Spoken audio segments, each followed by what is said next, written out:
Watch your hand.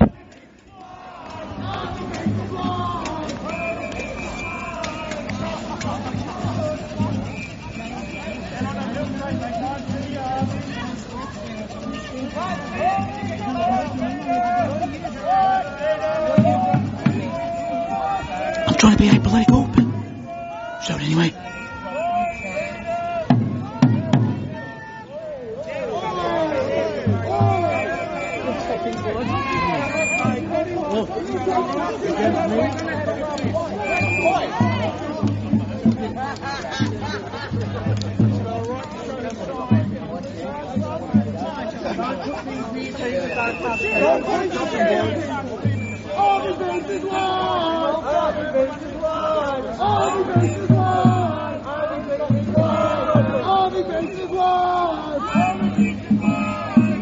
Cops aren't doing much.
Abby is the wife beater.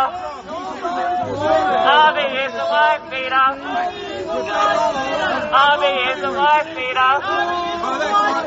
Abby is a transfer. Abby is a transfer. Abby is a transfer. Abby is a transfer. Abby is a wife beater.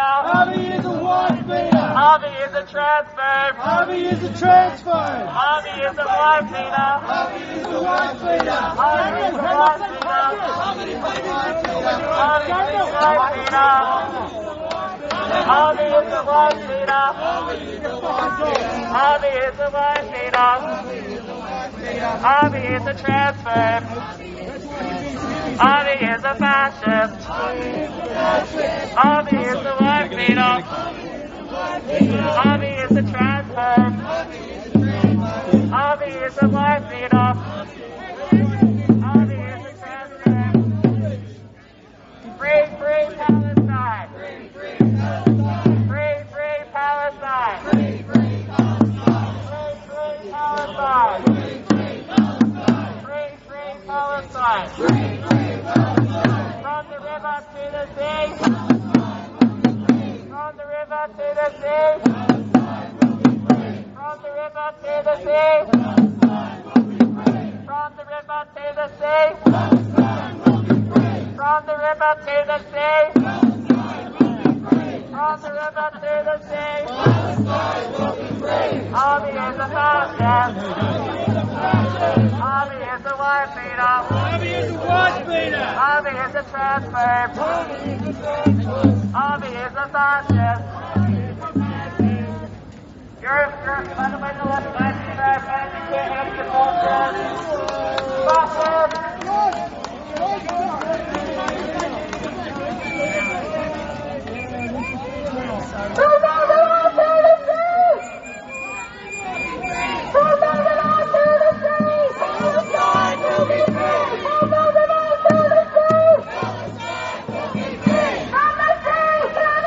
Do you know what that term means?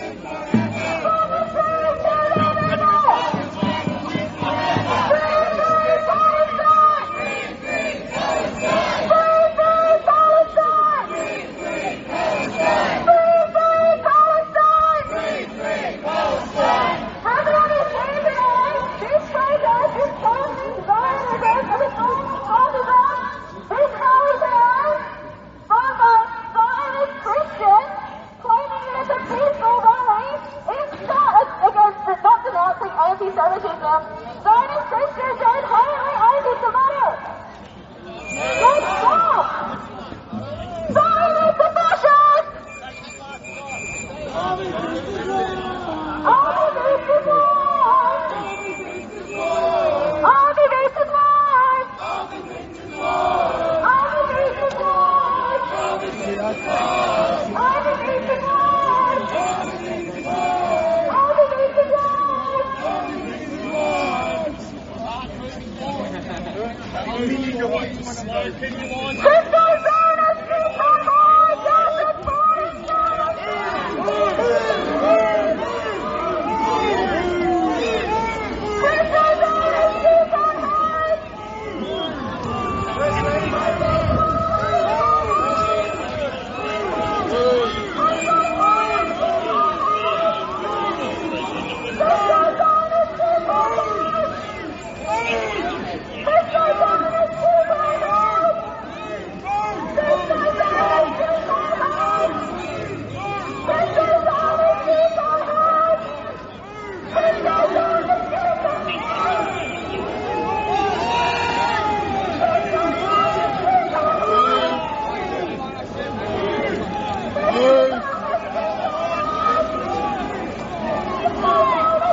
Palestine will be free! Palestine will be free! Palestine will be free!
We bring Bourke in soon.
Morning, everybody.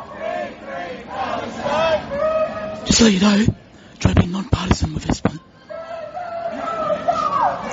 So go for what's going on here, but go for what's going on the steps later on too. We'll tell both sides of the story. As we, good journalists would.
Around them.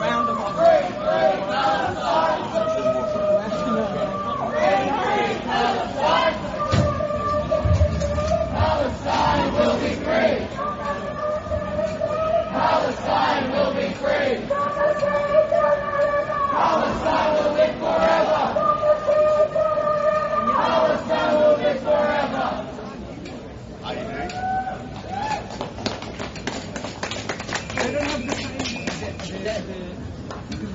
Hang on. What are you doing? I'm just, recording, filming. Oh, yeah? Right, so, show both sides of the story. It's Jonas. Yeah. It's starting to die down now, so... How long have you been here? Got here about 11ish, I think. Yeah? What time's it now? Free Palestine! Free Palestine! From the rivers to the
Them go through.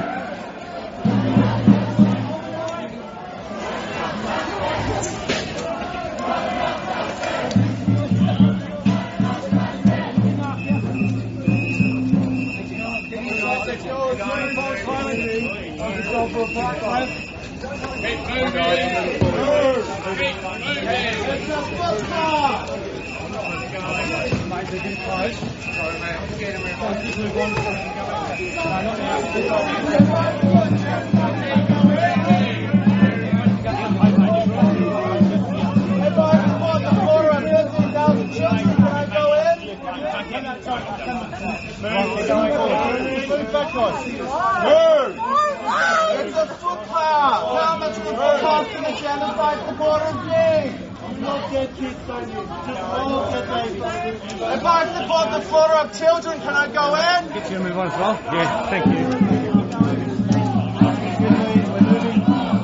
We're moving.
me back, please. I know you're filming. You film from that direction over there. Free Palestine! Excuse me, what makes you think I'm a Zionist? What makes you think I don't agree? Frankly, you don't agree. I never said that. What's wrong with you?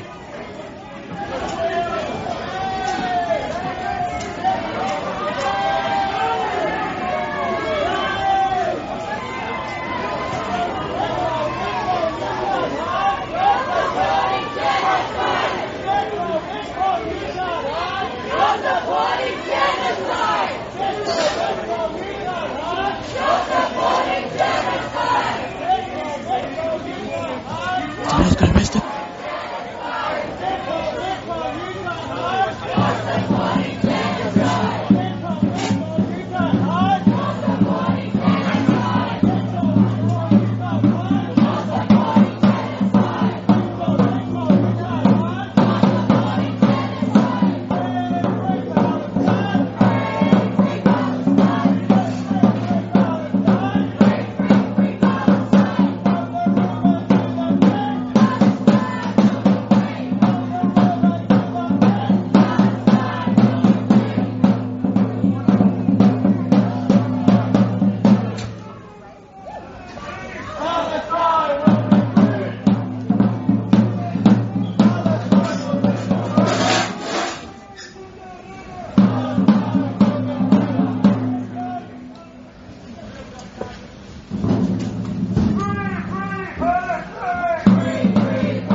We'll get you moving up to that area.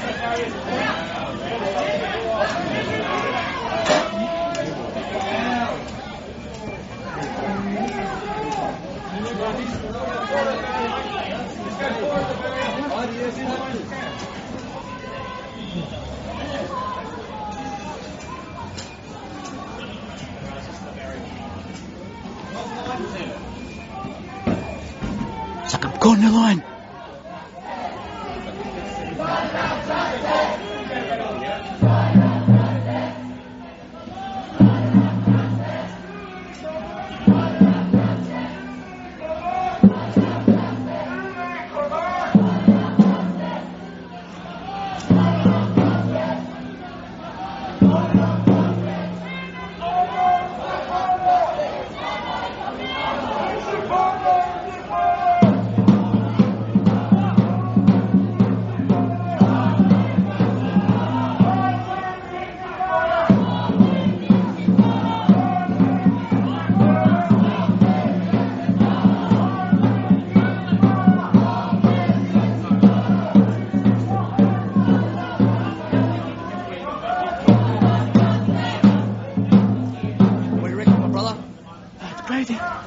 We need Jesus. Yeah. Would you like to pray? Sure. Heavenly Father, let's pray for these people. Pray that you take us through. Pray for the Lord, we just country where their freedom of speech be. Helps them so. Bless them, they will what's here the other side? Amen. Hallelujah. Thank you, Jesus.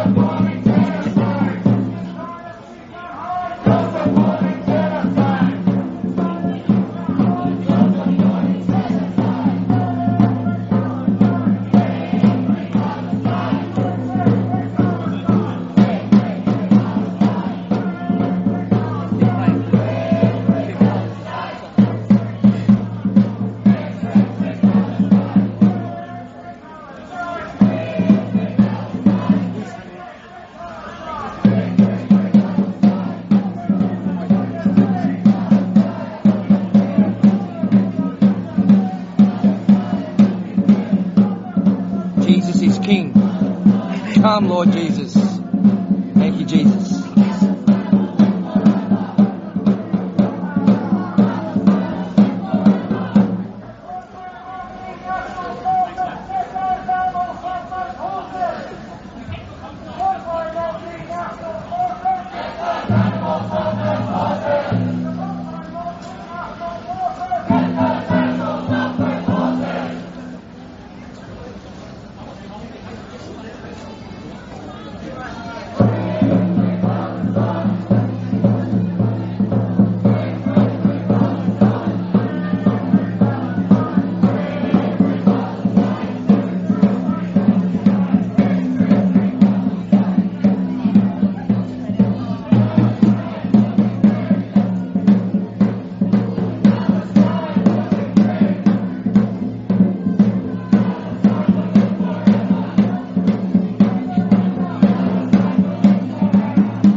Free Palestine! Free Palestine! Free Palestine! Free Palestine! Free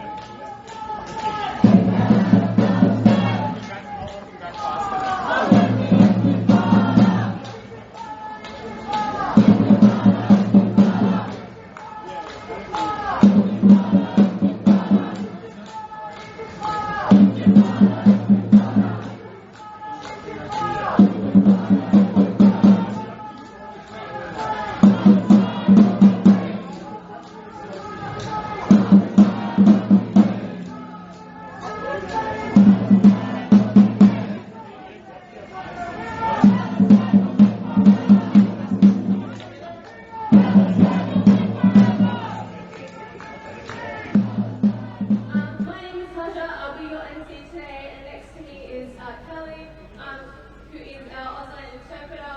We've also got Jamila, who's our Auslan interpreter, and I'd like to ask anyone from the deaf or hard of hearing community to come to the front if you haven't already.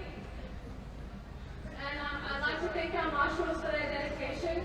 It's especially important that we listen to them today. And of course, we could always use more hands, so if you're up for it, please go to the left side of the stage and find anyone with a yellow armband and join. And I'd also like to thank Renegade Systems, who's been standing with us all this time. Please give them a round of applause.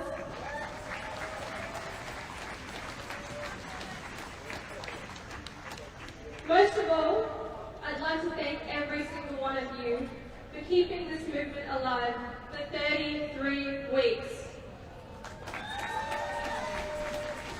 For 8 months straight, every single Sunday, coming out here and standing on the side of justice. Give yourselves a round of applause. The Nakba, May 15, 1948. The day Zionist militias took Palestinian land, ethnically cleansed and destroyed over 560 towns and villages in order to create the set of colony they know today as Israel. These Palestinian villages and towns were renamed and repopulated by settlers, and thousands of Palestinians were slaughtered. Mass graves from 1948 are still being found to this day. Palestinians call this our catastrophe. In the 76 years of the Israeli settler colony's existence, the native Palestinians they haven't murdered, they've displaced and made refugees in our own homeland, in Gaza and in the West Bank and externally. And they've stolen almost all of Palestine. I encourage anyone who hasn't to look at a Palestinian map, even as early as 20 years ago, and look at the difference, the shameful difference.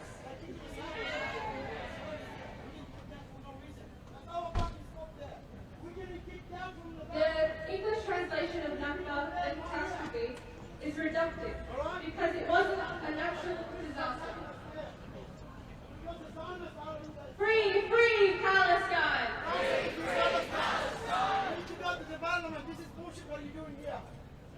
From the river to the sea! Palestine will be free.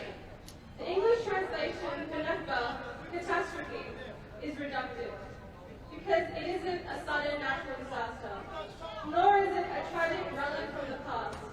The Nakba is an organized and ongoing process of colonialization and genocide that neither began nor ended in 1948.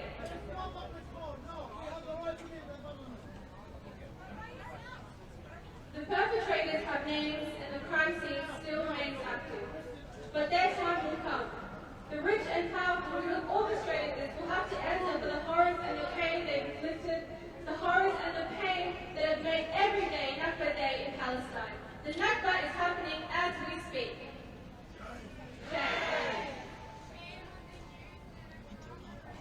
They thought that the old would die and the young will forget. But alhamdulillah, our parents and our parents' parents taught us the importance of remembering our land, for fighting for our land, and for returning to our land. They have kept the keys to the homes they were forcibly removed from and passed them down to us because we will return. We will return! We will return! We will return! So with that being said, I'd like to introduce our first speaker of the day, Addassi.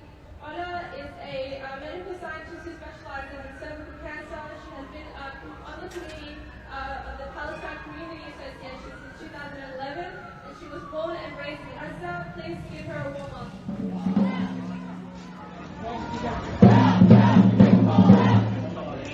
This Constitution rally against anti-Semitism, we will be standing with them, rallying against anti-Semitism.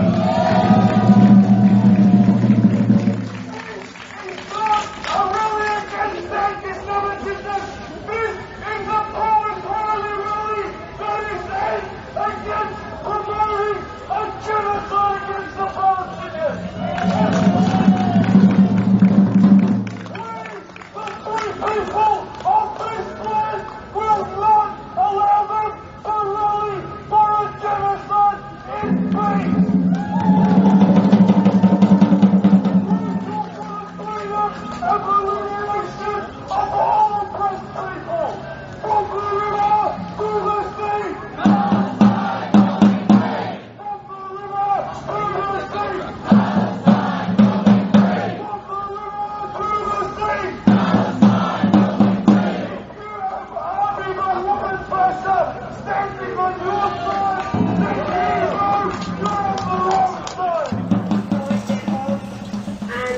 defend their lives. Today, in 2024, despite all international and human rights law, Zionists are doing the same thing to Palestinians before our very eyes. For 7 months, Israel has shamelessly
joint community pickets that are being organised. So on the 25th of May, which is next week, we are going to have a community picket to stop Zim shipping from coming to Victoria. Please join them, and we're also going to form a community picket with the AWVAL to stop arming genocide. It's really important that we form these community organisations and fight against and call out our government in their staunch allyship with the Israeli government and the American war machine.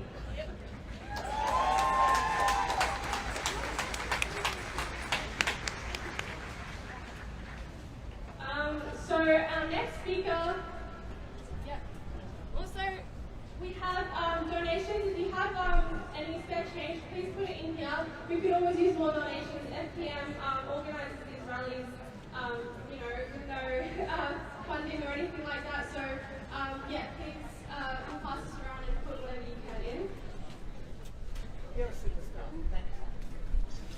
So our next speaker is a very familiar face.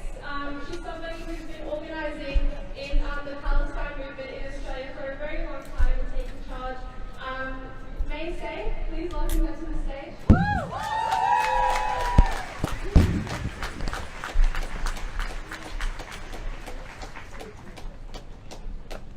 Thank you, everyone.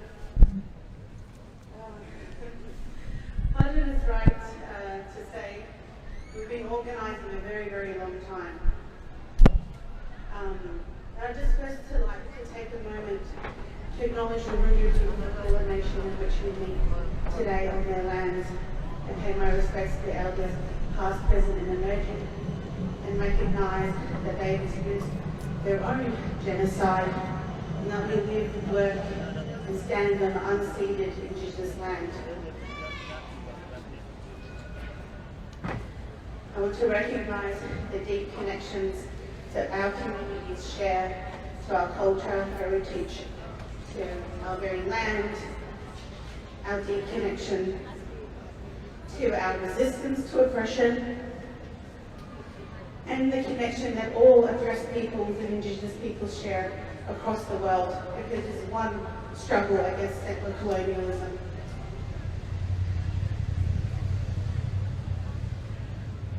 I remember speaking about Nakba in 2005 when I was in high school. And I've spoken about Nakba and Palestine protests every year since 2007. And back in the day when we spoke about Nakba, we would be very lucky to have 300 people show up to a protest or an event.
this up shortly. It'll just be the same thing. Cops moving back. They're doing the same things. As I said, stop picking sides. Show both sides of the argument for this one. There's people getting pointed up in Gaza Strip, regardless of which side. Israelis and Palestinians both dying. War is war.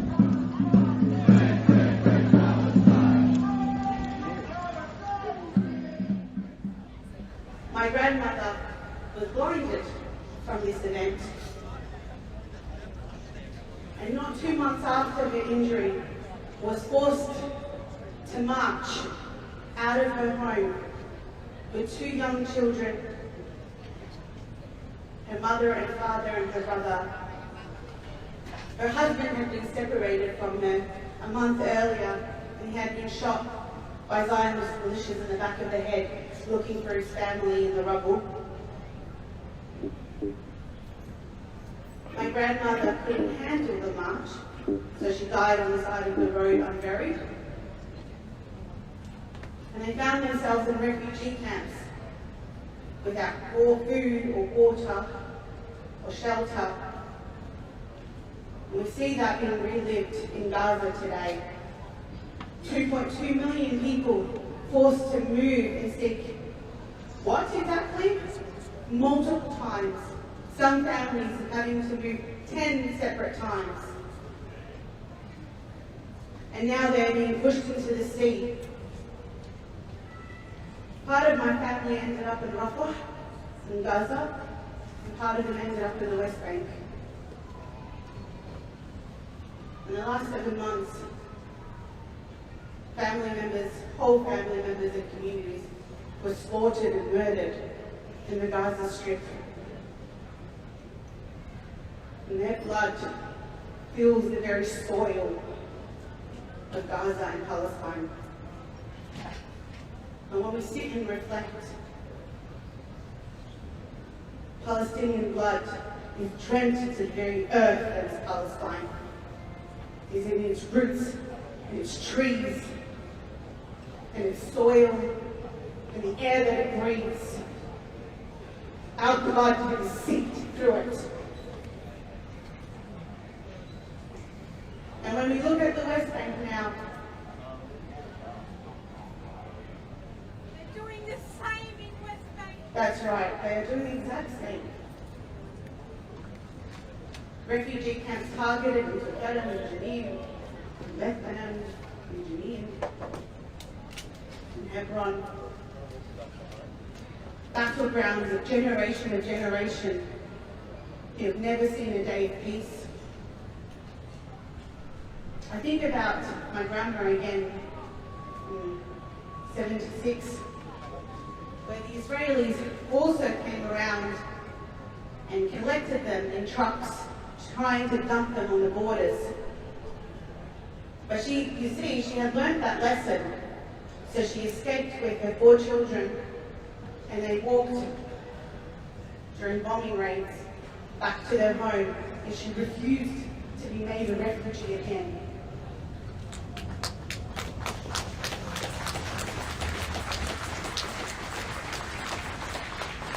And when the persons of Gaza came around, a civil uprising of people against the chains and shackles of oppression, but for many Zionists, and you have heckled me on university campuses telling me it was a terrorist uprising, she was also involved. She would break the stones that the protesters would throw at the tanks. Her and her women's commune in the community would organise dirty water and put them on their roofs. So when the soldiers would come, they would throw them on them as an act of resistance. They would hide young men in their homes. In fact, we had a cupboard with a secret passage in the back that we'd hide the young men escaping Israeli soldiers We'd know that we'd come in and destroy the house, but we still hid them from them. And as whole generations during the First Intifada were either murdered or spent their lives in prison, we now find our current generation of young women and children and men, our men, languishing, 9,500 of them, as hostages, kidnapped in Israeli prisons, military prisons, without charge. I found it interesting, and I don't know how I felt, to be honest, when I saw my cousin's name on the screen, blasted through the news, when he was one of the hostages in Palestinian prisons exchanged a few months ago. Then he was picked, he was 16, his name's Ibrahim. He was picked back up again, he's now in those prisons.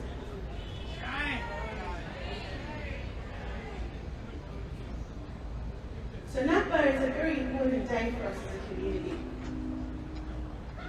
It's a painful remembering of the fact that we are still resisting, that we are still oppressed.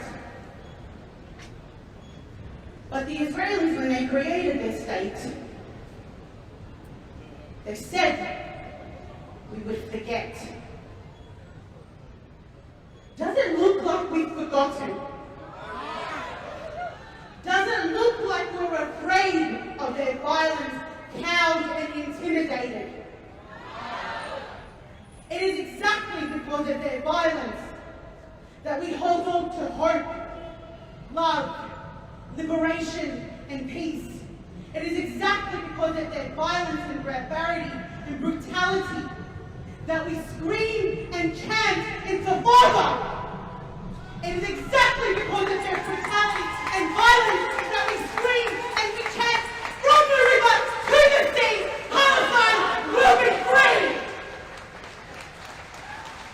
And it is exactly because of their cowardice and their lies that they try to take away our stories, our people. But we are not fooled by their lies, are we? We are not cowed by their threats, are we? Are we defiant? Will we resist? And when we stand here and we shout, free, free Palestine, we don't just do it for the thousands and millions who are murdered in Palestine, for the thousands dispossessed around the world. We do it for every single person who was oppressed, who was dominated, who was unheard, who was silenced. We do it for the powerless because we give them power. We the people, we the community, we stand on the right of human rights and justice and liberty. And so they may try to silence us, and they may try to intimidate us, but do not be fooled. This is a game they've been playing for over 100 years. And we still stand firm and resilient. Because it is deep in our veins, it is in our roots, it is in our heritage, it is in the very being that makes us human.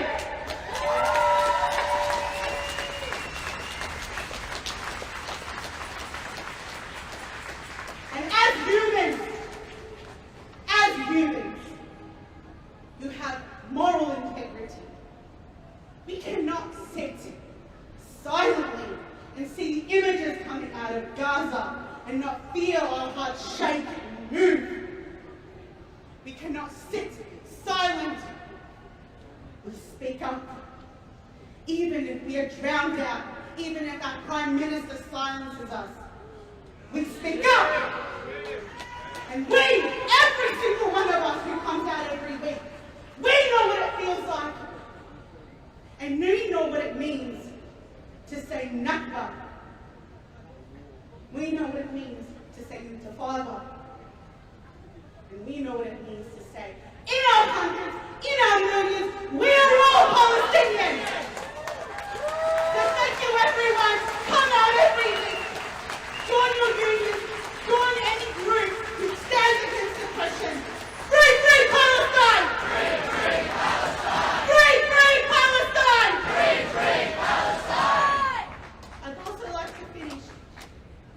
They may try to ban the kufi from Parliament. This kufi stands and represents something. It represents perseverance, resistance, and steadfastness. Those are what the symbols on our kufi stand for. And we wear them with pride. You can't take that away from us. Thank you, everyone.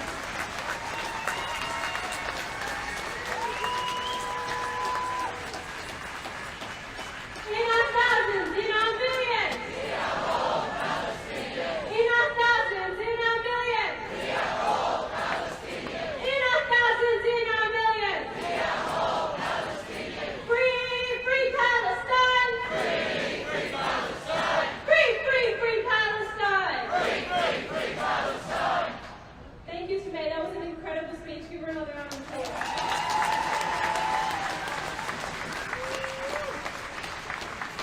And you know, going off what you said about women and children being targeted in Gaza, it really opens your eyes that this is not just a tragic side effect of genocide, that the mortality rate of women and children are through the roof. It is a deliberate target for the Zionist entity. It is a pillar for the Zionist project to eliminate our women and children so that we have no futures. But, luckily for them, we are the people who say, the fire will not go out. We are the fire that you will not put out. And that fire is not only spreading, but it is bigger than it has ever been.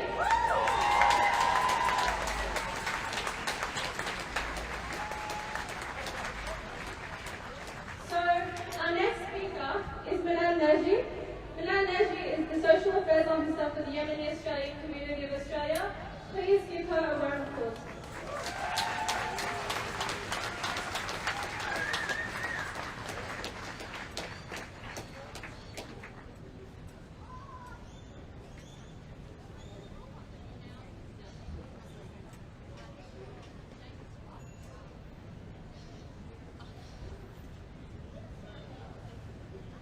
So it's my first time to speak in public.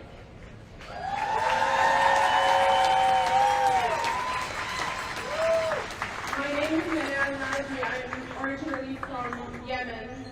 I'm Australian. Been here for over 15 years. Thank you. Always will be Aboriginal land.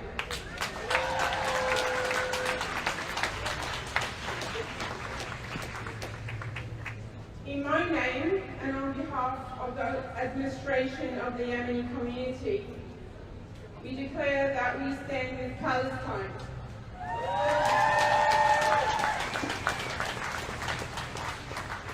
The Palestinian cause is not only a humanitarian cause for us, it's our faith. The actions of Zionist governments and their repeated disregard for international laws is not acceptable. There have been numerous instances where they have committed acts of violence that cannot be overlooked. Among the victims of these actions are innocent children, women, elderly, reporters, doctors, nurses, and aid workers, individuals who dedicated their lives to helping others and upholding the truth. Such blanket violations not only tarnish the values of justice and humanity, but also demand our immediate and unwavering condemnation. Let us stand together in calling for accountability and respect for international laws, to honour the lives lost and to ensure a future where such tragedies no longer occur.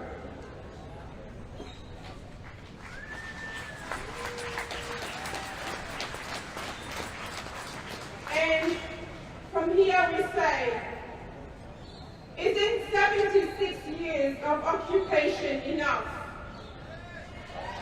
76 years of massacres enough. 76 years of genocides enough. 76 years of ethnic cleansing enough. Enough is enough.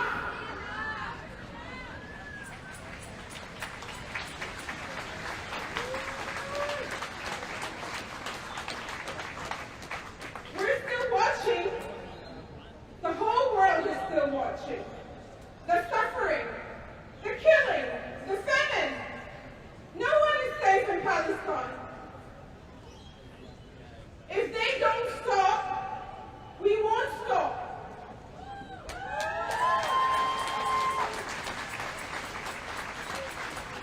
Please raise your voices. Free, free Palestine! Free, free Palestine! Free, free Palestine! Free, free Palestine! Free, free Palestine! Free, free Palestine! From the river to the sea! Palestine will be free! From the river to the sea! Palestine will be free! From the river to the sea! Palestine will be free! Thank you.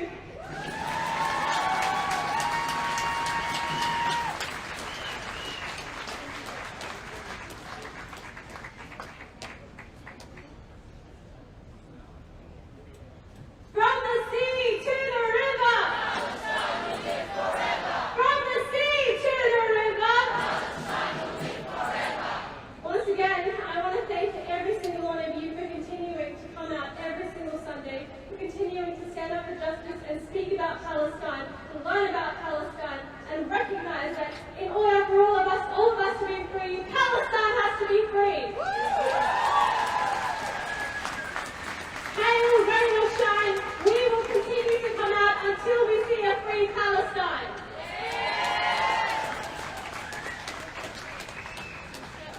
Over the last week, universities across Australia have used brutal and heavy repression to silence students who are standing up for the same thing. They threatened them with academic consequences, with police brutality, with everything you can imagine under the sun, but they are steadfast, they are strong, and they are unwavering, and they will not move until their universities divest.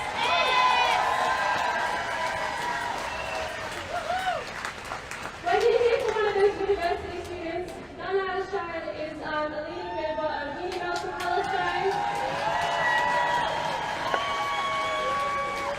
They've been occupying the Sports Hall all week, and they are unwavering. They refuse to leave until the university cuts ties with all weapons manufacturing companies. Please give a round of applause.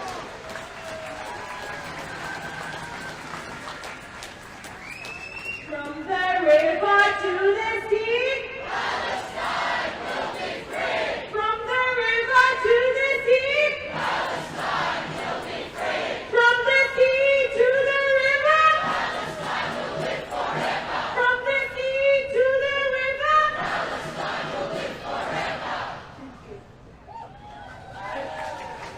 I want to start by acknowledging the custodians of the land, the working people of the Human nations.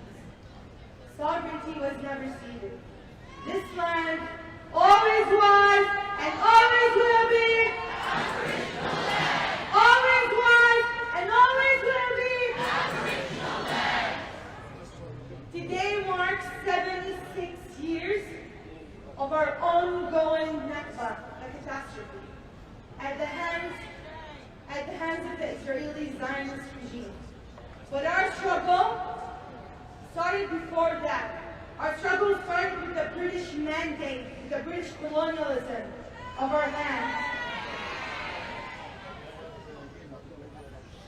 Our struggle started when white supremacists in London decided to give our lands to Europeans, to settler Europeans. For 76 years, we have been screaming at the top of our lungs, screaming, asking the world to pay attention to what's happening in Palestine. asking the world to realize that if Palestine goes down, the rest of the world will go down. And for 76 years, we were ignored. But for the past 8 months, the whole world, the people of the free world, have stood on the right side of history, have stood. People like you have stood to the streets in their thousands and in their millions, demanding an end to the injustice and oppression and apartheid and the genocide that the Israeli settler colonial regime is committing against Palestinians in Gaza and across Palestine. So give yourself a round of applause.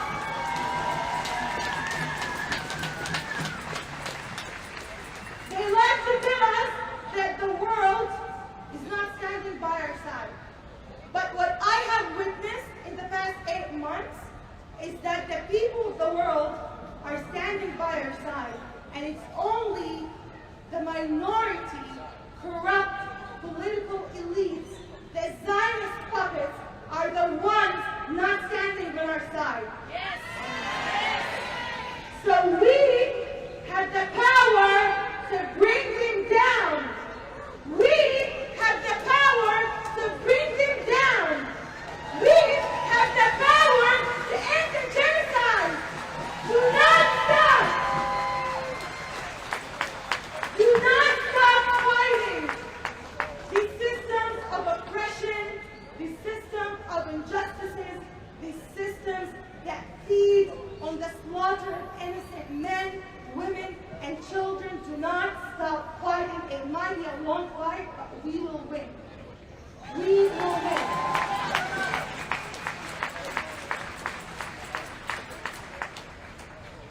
More than 550 doctors, nurses, medical staff have been killed and slaughtered in Gaza in the past 8 months.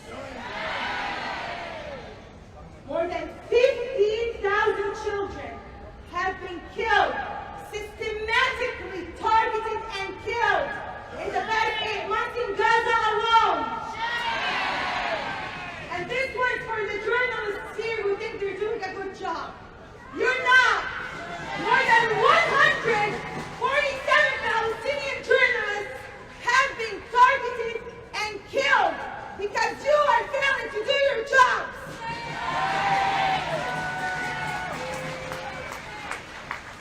Not a single university stays standing in Gaza. Not a single one. More than 80% of the academic infrastructure have been completely annihilated. Completely. There's no more schools in Gaza. There's no more universities. More than 100 academics have been killed in precise, targeted attacks in the past 8 months.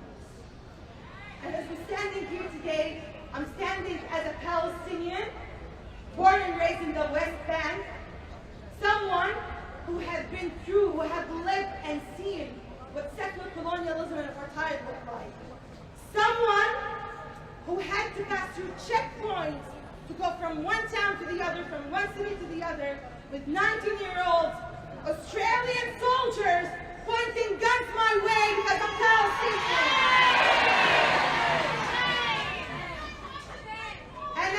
And also I'm standing here as a UniMel student.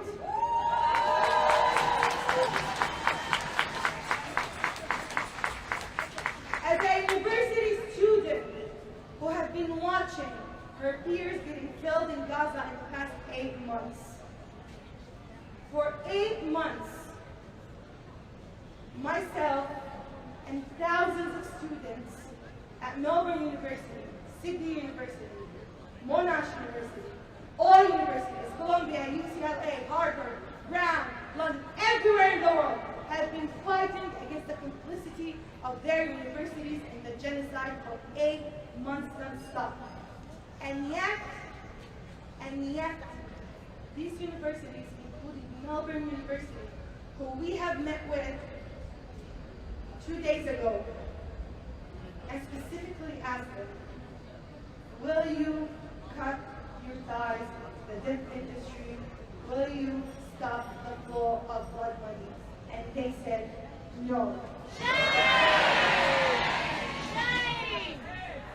For 8 months, we have been fighting for people like Mahmoud al-Naoub, a Palestinian scholar who received a scholarship to study here in Australia, and Melbourne University was his first preference to study international relations. For 8 months, we have been asking the university to divest and cut ties to weapon manufacturers, to cut ties to apartheid, to genocide, to end their complicity in the genocide, and they have insisted over and over and over again that they will not cut ties with weapon manufacturers, that they will willingly and knowingly and happily continue to be complicit in the genocide of the Palestinian people in Gaza. So from this stand right here, I want to say something to Melbourne University and to everyone here. The students will not stop fighting until every single institution ends its institutional complicity in the genocide and slaughter of the Palestinian people in Gaza, in Palestine, and the oppression of Palestinian people and all oppressed people around the world. We will not stop fighting.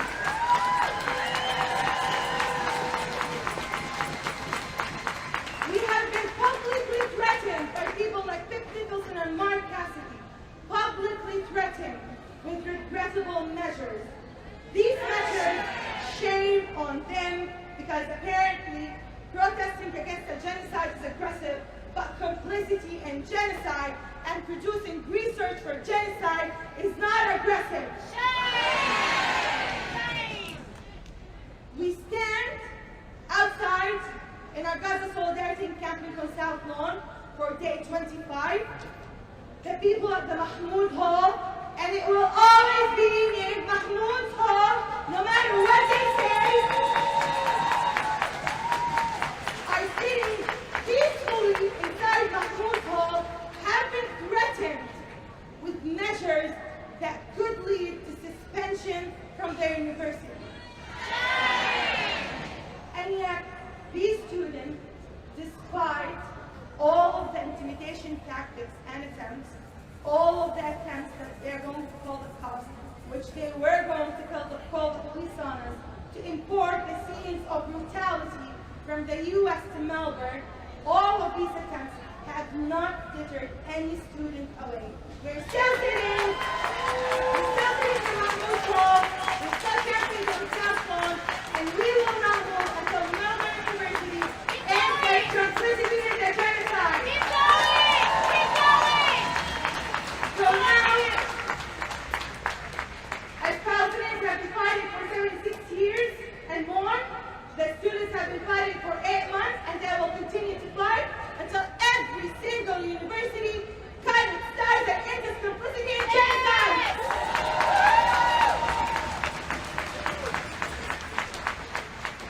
Before we start chanting, I want to make an announcement. First of all, I want to ask everyone here to come to Melbourne University. Do not listen to the empty threats of the administration. This is a public institution. You have a right to be there. You are the community. It is your land. You have a right to be there. And if they decide to go ahead and suspend students, the students that are making history right now, history that will be in their archives in 20 years, if they go ahead and suspend students, a group of the most amazing, staunch, strong lawyers are drafting a petition to sign. So, if they go ahead, if they suspend, we are ready to fight back. All of us! Yes! When I say one, you say we are the students. When I say two, you say we won't be silenced. When I say three, you say cut your ties now, now, now. One! We are the students! Two! We won't be silent! Three! Cut the ties now, now, now, now! One! We are the students! Two! We won't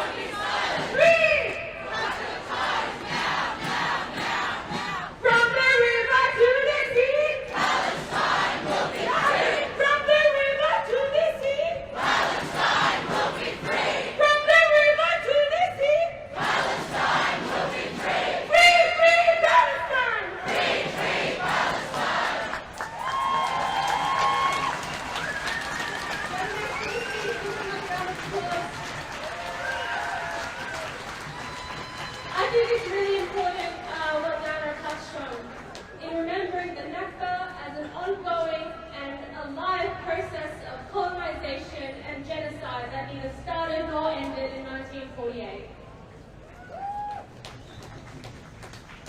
Who's ready to march? So we're going to start marching, we're going to head that way. Please follow the marshals and please listen to them. And if you are up for joining the marshals, just find anyone with a yellow armband and join them. From the river to the sea! Palestine will be free! From the river to the sea! Palestine will be free! In honor of those students, we're going to do a chant that they use. Disclose! Divest! We will not stop, we will not rest! Disclose! Divest! We will not stop, we will not rest! Disclose! Divest! We will not stop, we will not rest! Disclose! Divest! We will not stop, we will not rest! In our thousands, in our millions! We are all Palestinians! In our thousands, in our millions! We are all Palestinians! In our thousands, in our millions! We are all Palestinians! From the river to the sea! Palestine will be free! From the sea to the river! Palestine will be forever! From the river to the sea! Palestine will be free! From the river to the sea!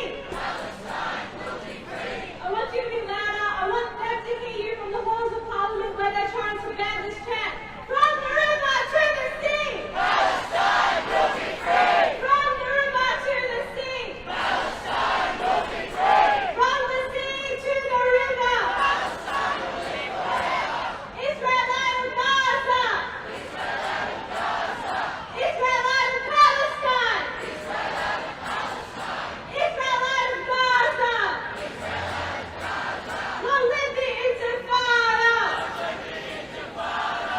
Israel out of Palestine! Israel out of Palestine! Israel out of Gaza! Israel out of Gaza! Israel out of Palestine! Israel out of Palestine! Long live the Intifada! Woo!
Seems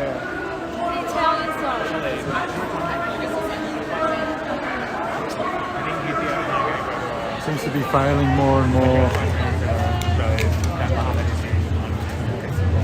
Yeah, it's just on its way out.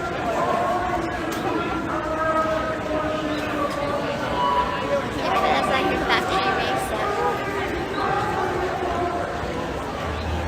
It's like lock it up when it's Yeah, I wish it was a way of just locking it, but the... I thought you could just not use it, like when you skip it.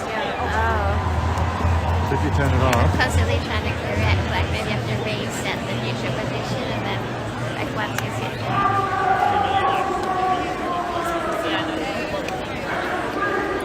Which way are we going to go?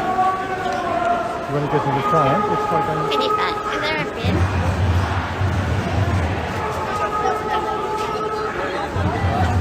This after this one is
want it? What do we want? When do we want it? What do we want? When do we want it? What do we want? When do we want it? Liberation now! Liberation now! Liberation now! Liberation now! Liberation now! Liberation now! Liberation now! Liberation now! Elbow, you can hide! You're supporting genocide! Elbow, you can hide! You're supporting genocide! Biden, you can hide! You're supporting genocide! Netanyahu, you can hide! You're supporting genocide! You're supporting genocide! Free Palestine! Free Palestine! Free Palestine! Free Palestine!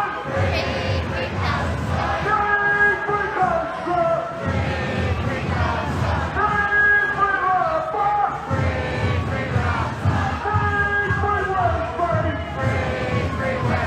Free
Starbucks!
Hell and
Check.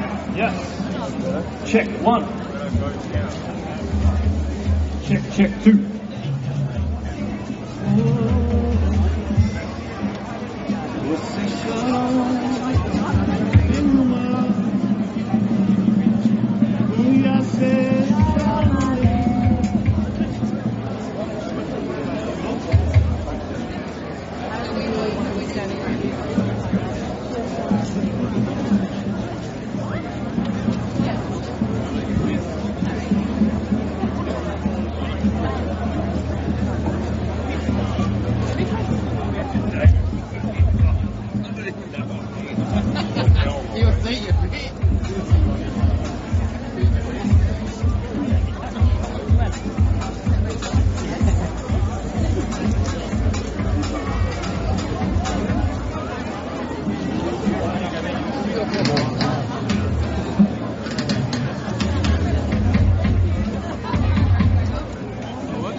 I'm in front of the stage, so back.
Letting you know what's going on.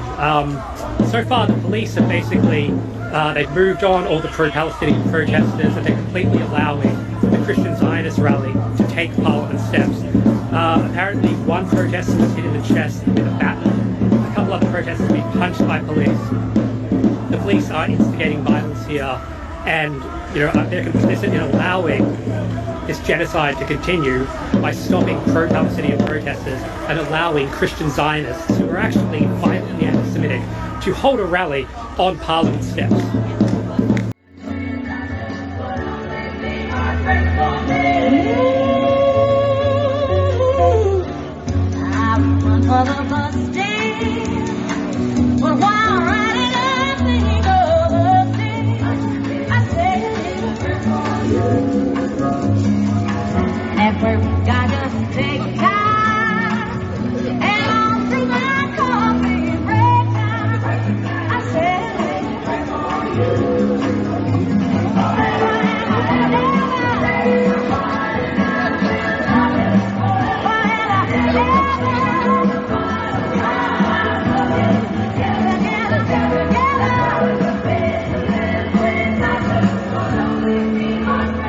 Good.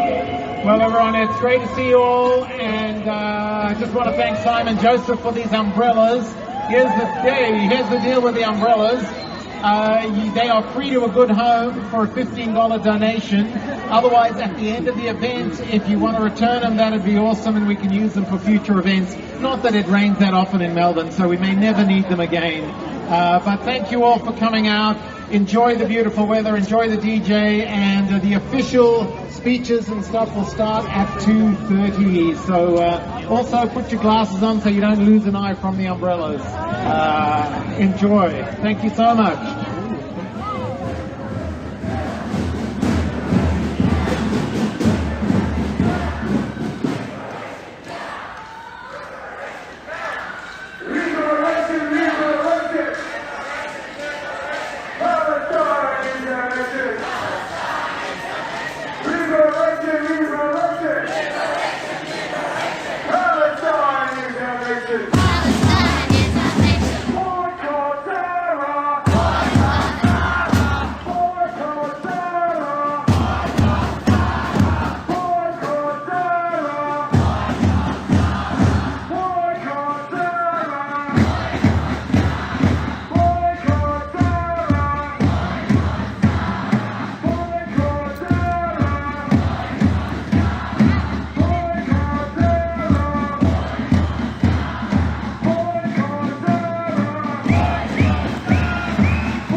has come into the world.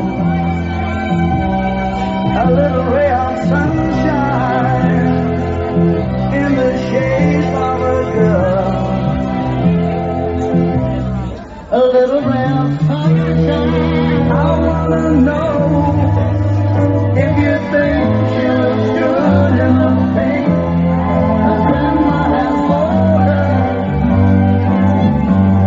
Our little daughter.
the voices.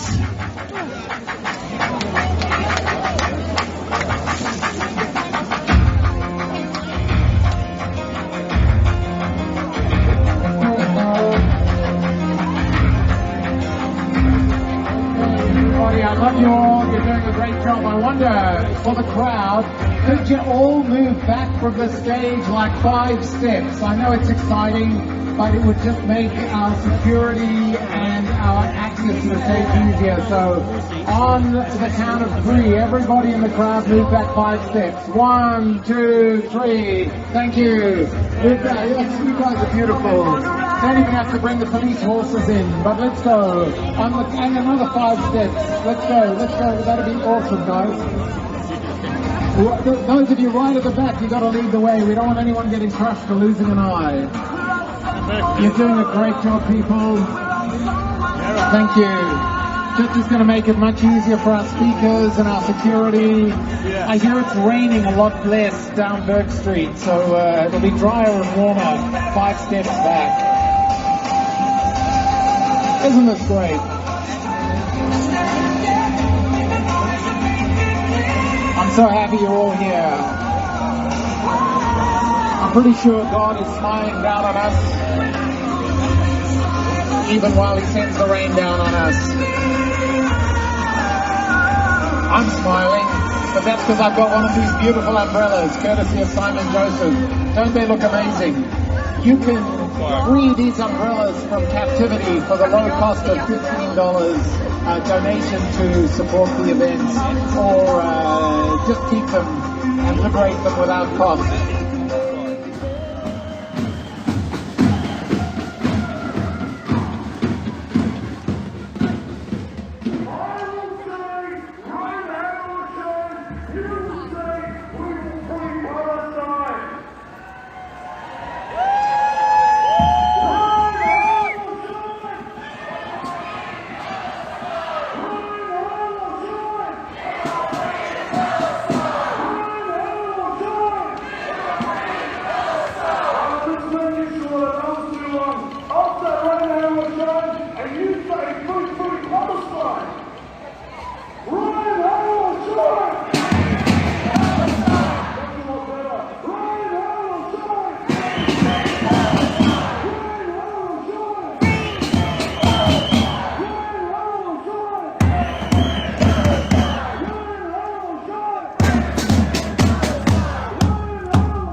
Share it around, guys.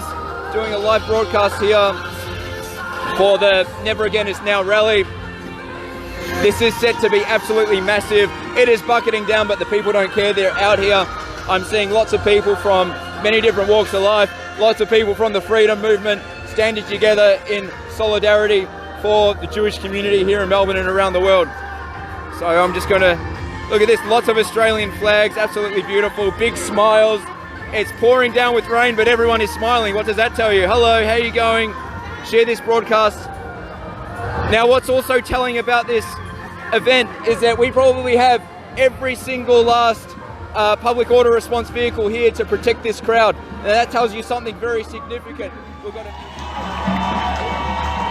every single one of you will go down the history books as a freedom fighter. Alright, this is going to really piss them off, but let's be as loud as we can because the wind and the sound travels all the way to Parliament from here. From the river to the sea!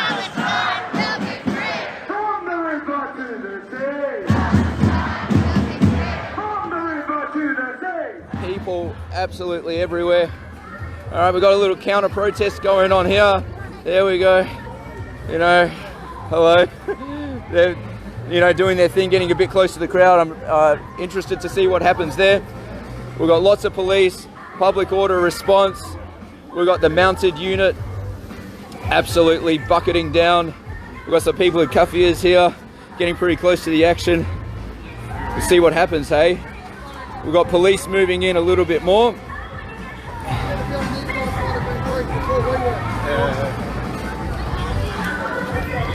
There we go, public order response. It's interesting to be at a protest with lots of public order response and knowing that I'm not actually under risk of getting arrested. We've got something interesting type of altercation here. We've got some bloke with his shirt off. We've got Arby there.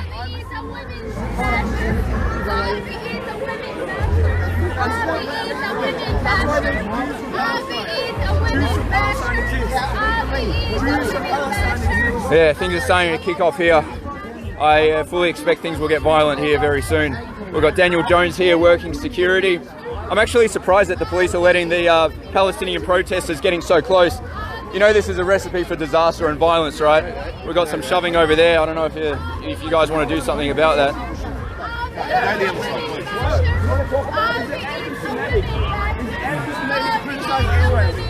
No. Okay. Is it anti-Semitic to say that you shouldn't kill women and children? Are you against? Do you condemn? I mean, the police basically have one job, which is to separate the crowds. Okay, so you condemn the country that you fought for. You condemn the country you fought for. There you go. This is just a bit of an argument. In fact, I'll just show you what's going on here. Lots of police. If anyone protested during COVID, you recall the big police presence, but they're here for a different reason, and that is because the people attending this rally today are actually under a major threat to their safety, their security, and their well-being. That's why there's such a massive police presence. So that really tells you something about the nature of the protest. You won't see people from the Never Again Now rally actually getting violent and instigating violence. If you look around, people are in really good spirits. They're smiling, they're happy, they're ready for, you know, a really incredible event. And at the end of the day, everybody has the right to freedom of speech, and that's part of simply living in a liberal democracy. And regardless of whether you agree with someone or disagree, they have their right.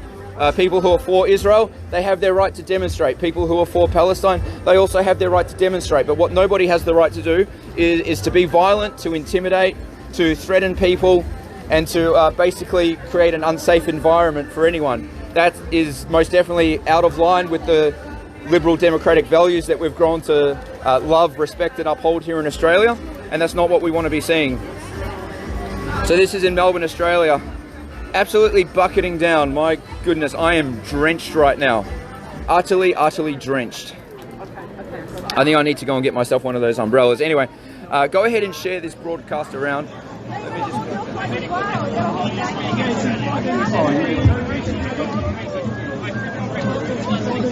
We don't care. We're going to dance the rain. I don't care what we do, alright? Nothing stops it. Just show our love to everybody.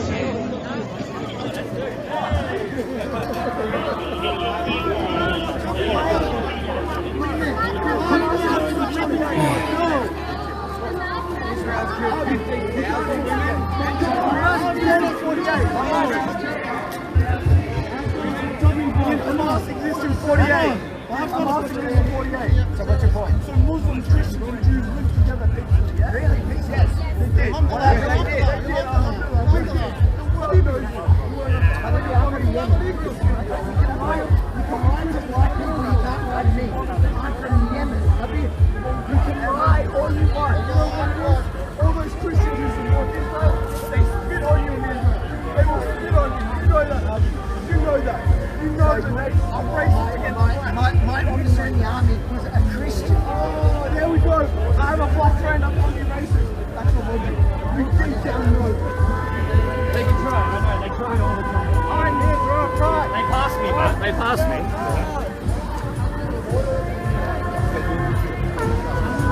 I'm going to shut this down. Feel free to share the broadcast. Pretty interesting day. We hope that it doesn't get violent. Everybody has the right to peaceful assembly.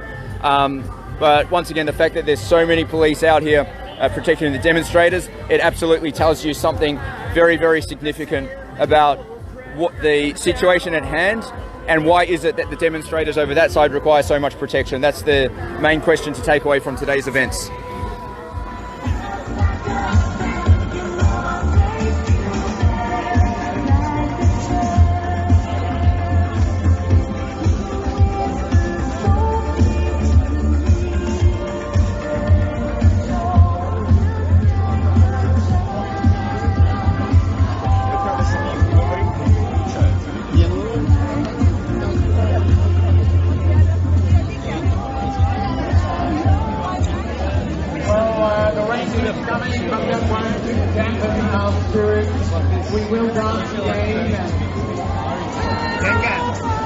We will dance on injustice, we will dance on suffering, we will dance on the head of death itself. That is the promise of the scriptures. So hang in there, love the umbrellas, love your work. Let's keep this super peaceful, super happy. Just a quick notice, the formal proceedings start at 2:30, so we've got a bit of time to dance and warm up and keep warm. Debra Conway will be playing in that set towards the end of that. She's at her father-in-law's 90th, something like that, just down the road. Then the band will start and we'll have speakers and it's going to be a wonderful time. So enjoy the wonderful DJ, enjoy the music, and thanks so much for coming. And t-shirts for the low price of $10. We have a special for you. You can get 2 t-shirts for $25, 1 for $10. So it's a super special deal just for you and those who can't do math.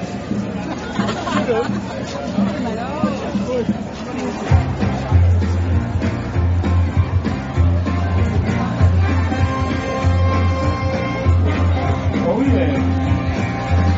We're so glad to see so many of your lovely people here tonight. And we want to thank you like all the representatives of the Lord community who have chosen to join us here in the Palestine Rally. We have to give you all enjoy the show. And please remember, people, that no matter who you are and what you do to live, to thrive, and survive, there are still some things that make us all the same. You, me, them, everybody.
Don't worry, be happy.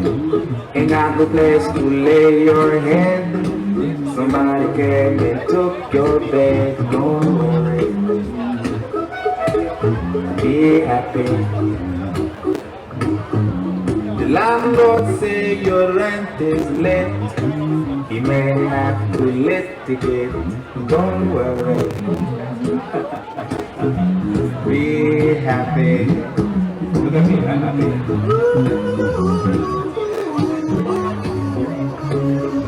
Don't worry. Be happy. Let me give you my phone number. When you worry, call me and make you happy. Don't worry. Be happy.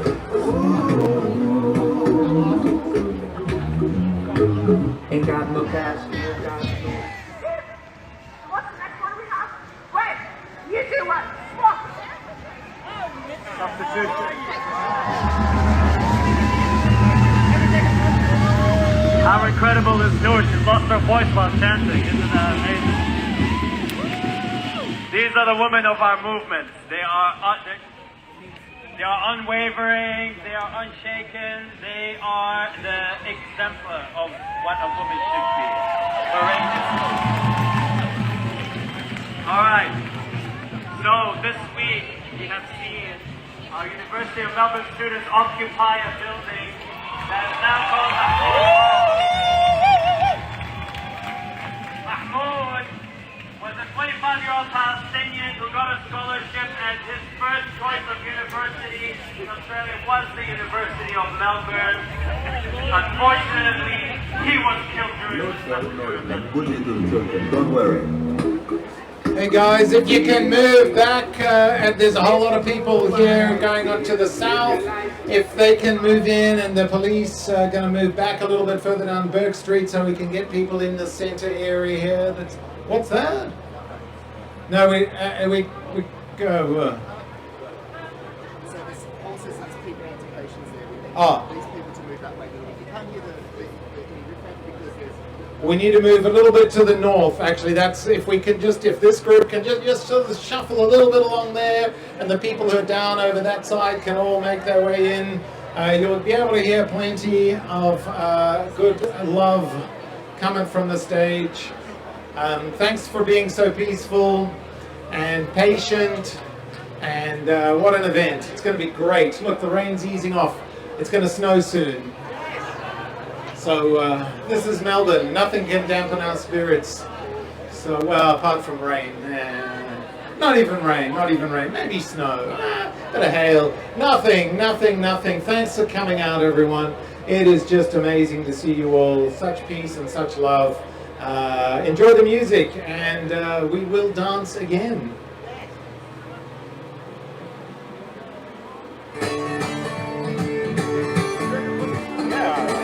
All right.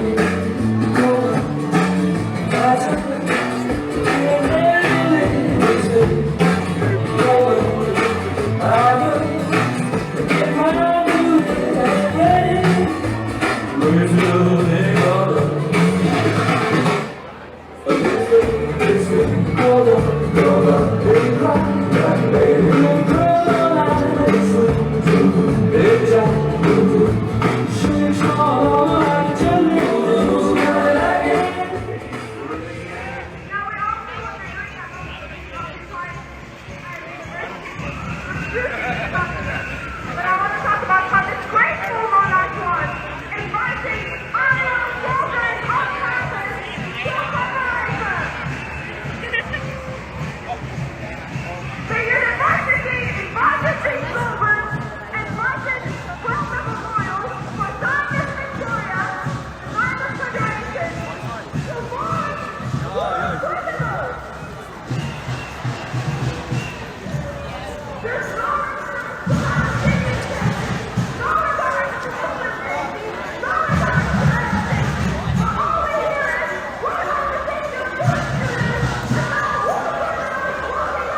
What rain?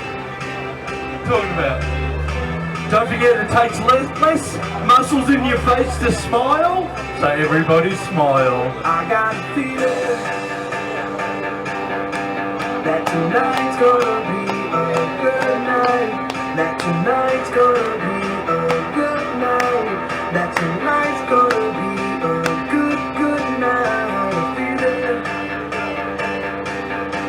that tonight's gonna be a good night. That tonight's gonna be a good night. That tonight's gonna be a good night. I feel that tonight's gonna be a good night. That tonight's gonna be a good night. That tonight's gonna be a good night. That tonight's gonna be a good night. That tonight's gonna be a good night. That tonight's gonna be a good night. Tonight's the night. Let's live it up. I got my money. Let's spin it up. Go out and smash it. Like oh my God. Jump out that sucker. Let's kick it on. I know that we'll have a ball. If we get down, go out and just lose it all. I feel best now. I won't let it go. Let's go way out. Face down, losing all control. Fill up my cup. I'm on top. Look at her dancing. Just take it. Oh, let's go.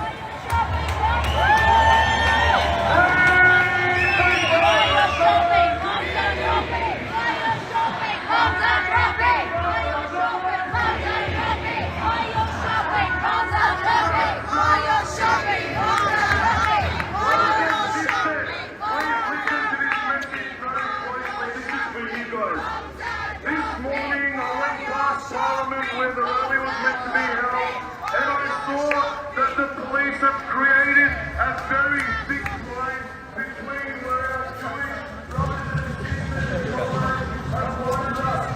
This has given confidence that there will be no confrontation. Some of us will be joining at Parliament with our Jewish brothers and sisters. If you choose to join us, only come if you're willing to be peaceful and if you are willing not to take the blame. We are only going there to show solidarity with our Jewish brothers and sisters. So let me be clear. If your intention is to go there, to feed into the debate, to cause trouble, do not come. But if you want to come,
Everybody enjoy this? We're here together.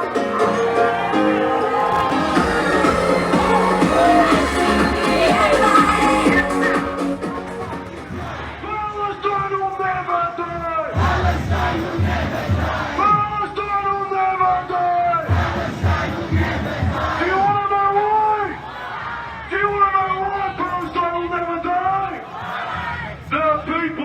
united, will never be defeated. The people, united, will never be defeated. The people, united, will never be defeated.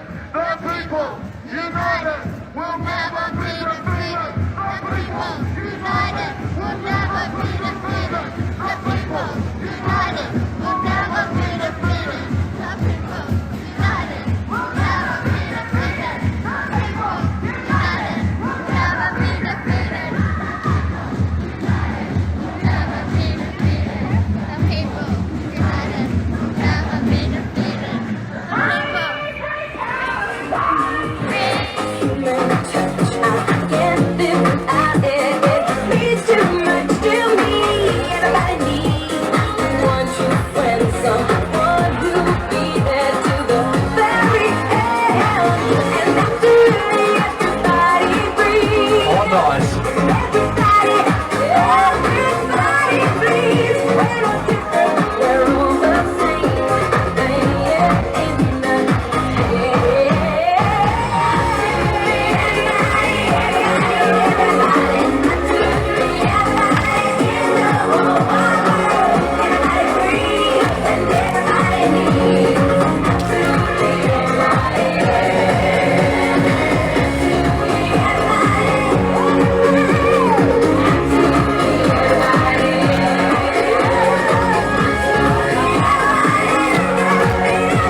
Alright everyone, we're going to do a bit of crowd magic again. We just need to move back a little bit to allow people to come in. So on the count of 3, I'm going to ask everyone here to take like 5 steps back, okay? And try not to poke anyone's eye out. 5 real steps. That's going to be tricky, but I trust you. 5 back, 2 side, let's go. Okay, 1, 2, 3. Go. 1 step, 2 step, 3 step, 4 step, 5. That's great, guys. That's fantastic. Those were little shuffles. Let's do it again. Another shuffle back. 1, 2, 3. Shuffle back. 1, 2. Thank you. Just keep on. You'll still be able to hear. It's warmer down the bottom end of Bourke Street, I'm told. Get closer to the horses. That's awesome. We just need to create a bit of space to allow all the crowds to come in. It's a lovely problem to have on this wet day. Okay, let's crank up the music. Keep it. Yeah, that'd be great. Thanks, guys. Enjoy. All right, just. We're here to sing Hallelujah, brother. Yeah, I think you're on the beach of Tel Aviv. Hey, it's where my daughter is. I'm jealous. Freya, if you're watching this on the live stream, shout out to Freya. Shout out to all our friends and family in Israel. Woo! Woo!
difficult in the rain, but all of you smashed it out.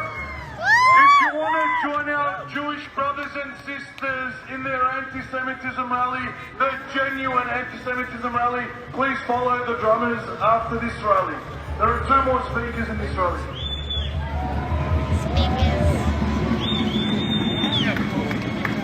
Where are the speakers gonna be? Alright.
Oh yes!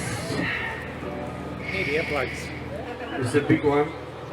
I need earplugs, man. I should have brought. I didn't even think. Yeah. It's probably conservative exposure standing up there.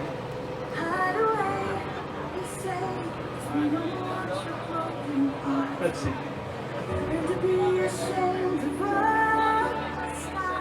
This is me. Keep a lookout for that. So our last speakers for today are from the Tamil Refugee Council, and we're going to be hearing from Aran Myvaganam. Aran is the founder of the Tamil Refugee Council. He's been fighting for refugee rights for a very long time, since 2011. And I want to extend my gratitude and solidarity to different groups who are struggling, who connect our struggles and realize that we all have the same enemy. We are all fighting one really, really messed up system. So please give it up to Aran.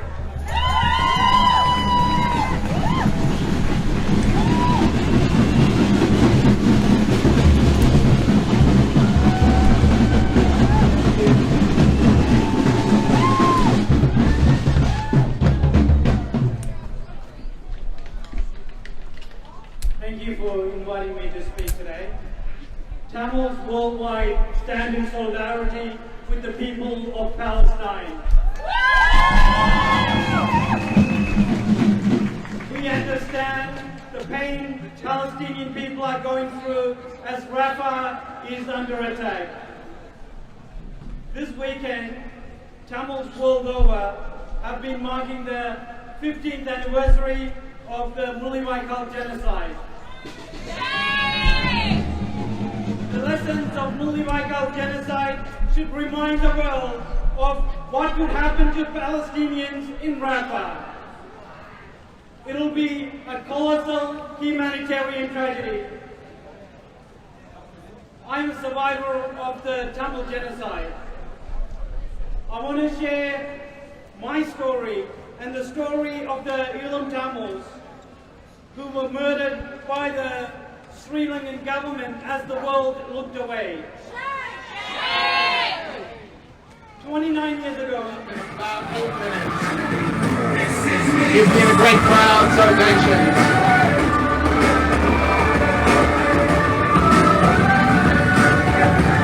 Yeah.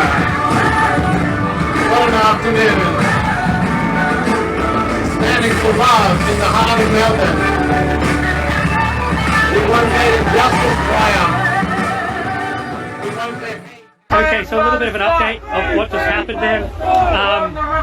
The police just rushed in and there was this little kid here, this young girl, like not even a teenager, who was crying, and the cops kept grabbing at her and her dad and then just dragged them away. These are riot cops doing this to young children. What the fuck?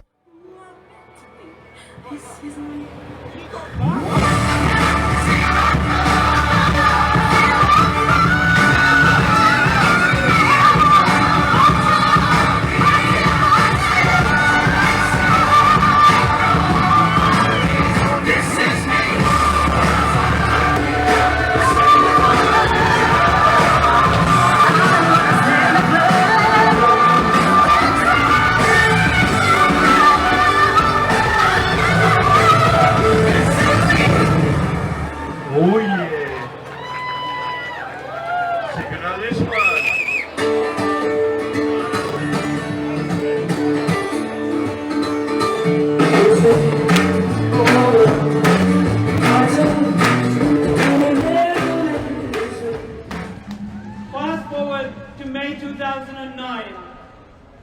14 years after people were driven out of Jaffna, many of those Tamils were cornered into a tiny strip of land called Mullawaikal, 7-kilometre area. Over 300,000 Tamils were cornered into this area, and 1 in 3 were murdered by the Sri Lankan army.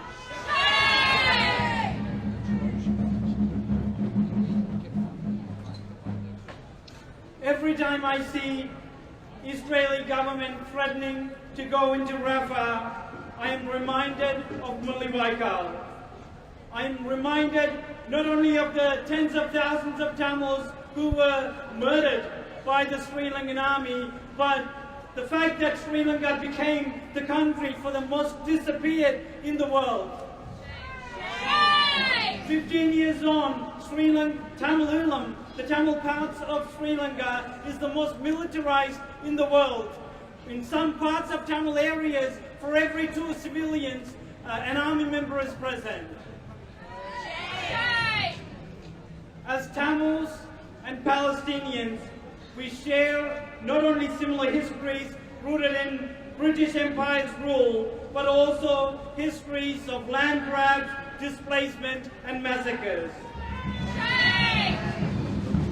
We are also caught up in Western powers using our struggle. There's a beautiful view. Let's dance.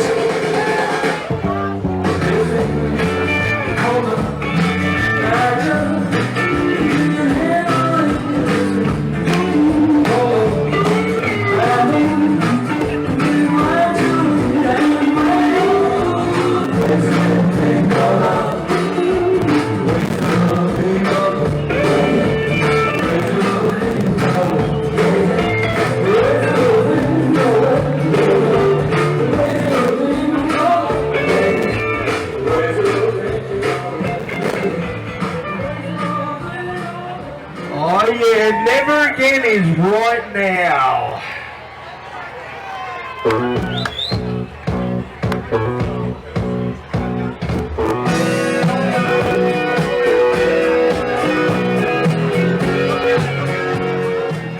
International institutions, we cannot rely on the United Nations, ICJ, and all the NGOs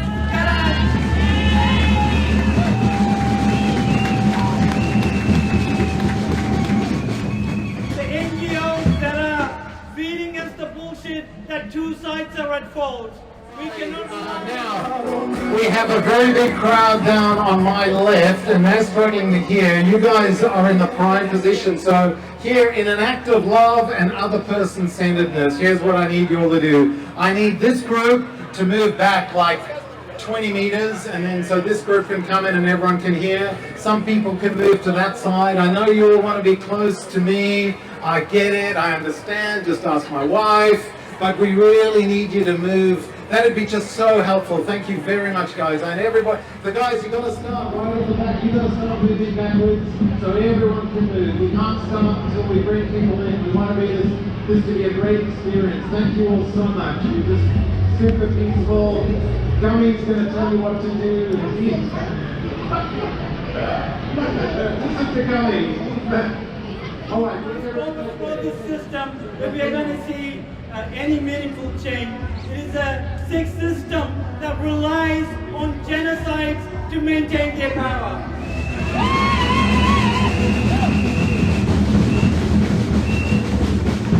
We have to look beyond them, friends. We must rely on the collective power of the ordinary people. So let's continue with our conversations in our workplaces. Let's continue the conversations in our communities. That is through where we can get meaningful change.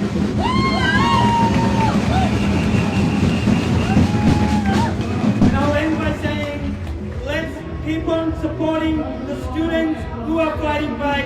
Let's keep getting out to the Sunday rallies. Let's keep fighting for Palestinians. Until Palestine is free, none of us are free.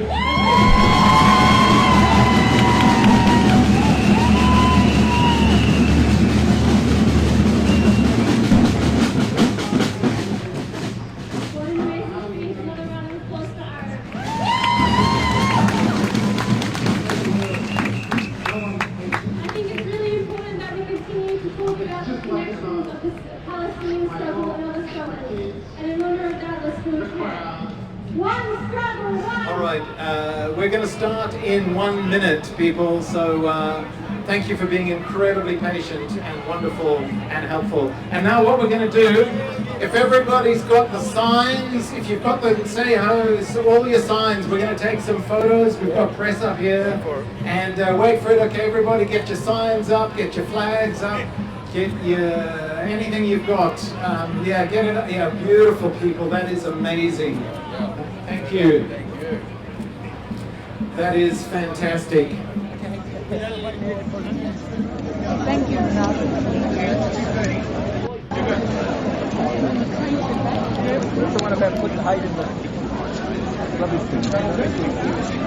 Okay, that's great. Let's hear it for the DJ who's served us so well. You've kept us going with the beats. Okay, that's beautiful. My blood pressure up. Now, yeah, I stopped watching it. well, you've probably heard more from me than you'd like.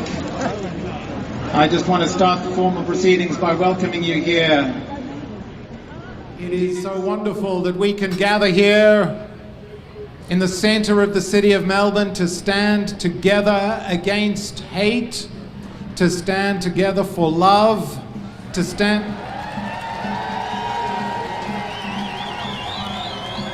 and to stand together and say with one voice, never again is... never again is... and once more, never again is... Let me introduce to the stage Debra Harding-Morris, who is an Indigenous lady from Melbourne who is going to lead us in the Welcome to Country. Thank you, Debra. Thank you.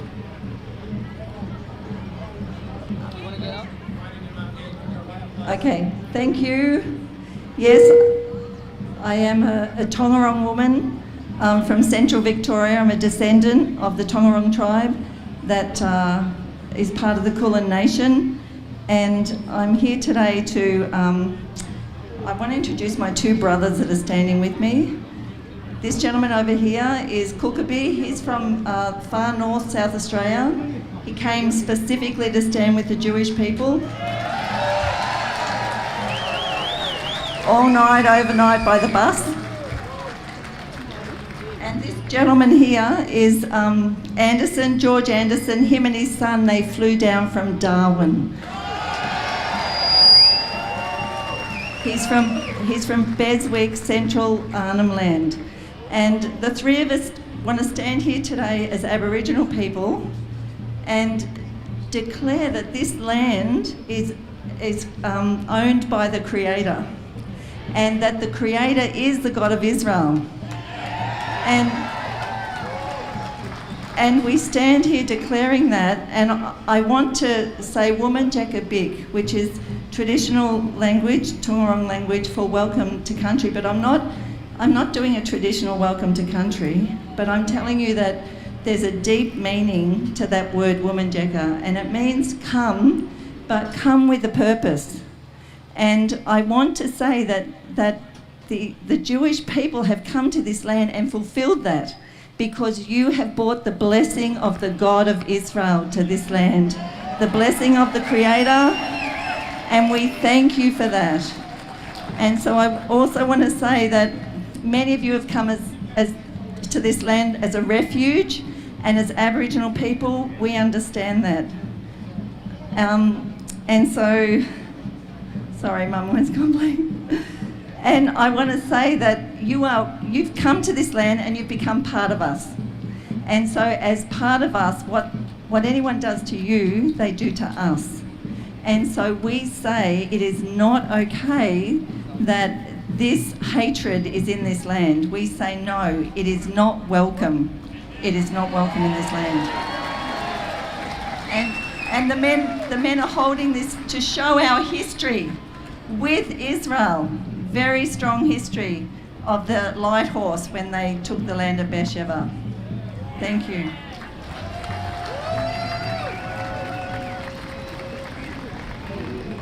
The Honourable Peter Dutton, the Leader of the Opposition, is unable to make it here in person. He recorded a great video, but we thought he had a wonderful face for audio. that's a bit cruel. I joke. He's an amazing supporter of the Jewish people and of the land of Israel. And unfortunately, we weren't able, because of the weather and a few other things, to put up the big screens. So we can just hear a short message from Peter Dutton of solidarity and support with the Jewish people and with the land of Israel. Thank you. Ladies and gentlemen, I'm sorry I can't be with you in person today, but I wanted to thank you very much for your bravery and your decency in standing shoulder to shoulder with Jewish Australians, with people of Jewish heritage and the Jewish community more generally. We know that wherever the Jewish people have walked in history, there has regrettably been anti-Semitism. It's no surprise that anti-Semitism exists. It's repugnant and abhorrent. And as much as we want it not to be the case that anti-Semitism exists, we need to deal with that reality. And we need to be very clear about our condemnation of it. What is truly shocking and appalling, as we know, is the magnitude and the intensity now of the anti-Semitism which has emerged in Australia since a seething mob chanted slogans of slaughter on the steps of the Sydney Opera House on 9 October. The Jewish spirit of strength, of solidarity and survival has seen the Jewish people overcome subjugation, persecution, dispossession, exile and massacre through the course of history. It's that same spirit which will see the Jewish people today, in Israel, in Australia, and indeed around the world, prevail over present ordeals. In the battle against anti-Semitism in Australia, I say to Australians of Jewish faith, you are not alone. The fight will not be yours alone.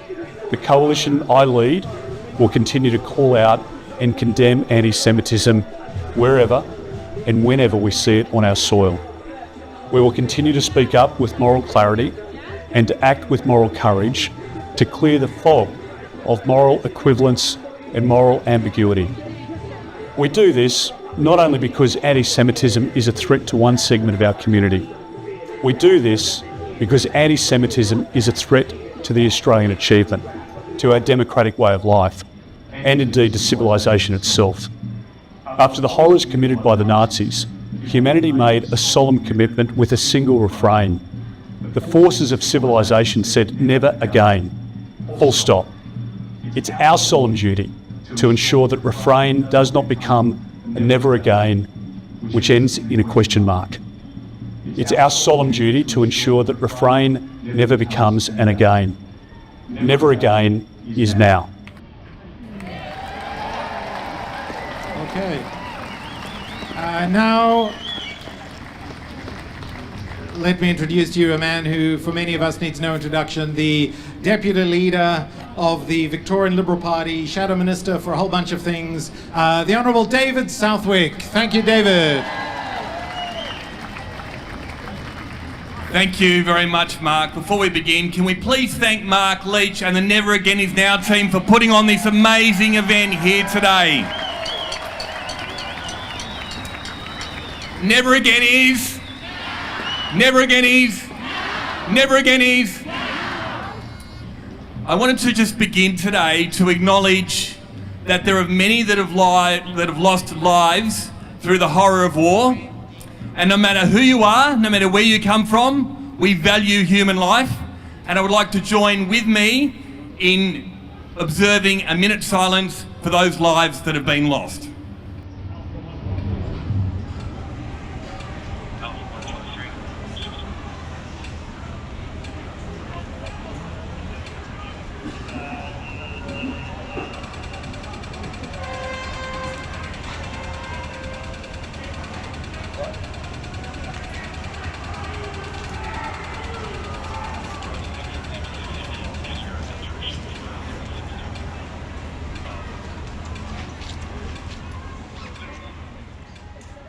I'm Israel High. I'd like to also begin with acknowledging a number of people that are here today. I know that you'll hear speakers, but particularly we have the former Premier of Victoria, the Honourable Ted Baillieu. Ted, thank you for being with us here today.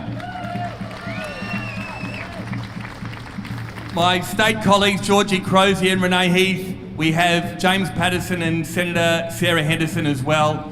But to all of you, and particularly, I wanted to reach out and give a big thank you to the Christians, to the non-Jews, that have stood here side by side with the Jewish community to say never again is now.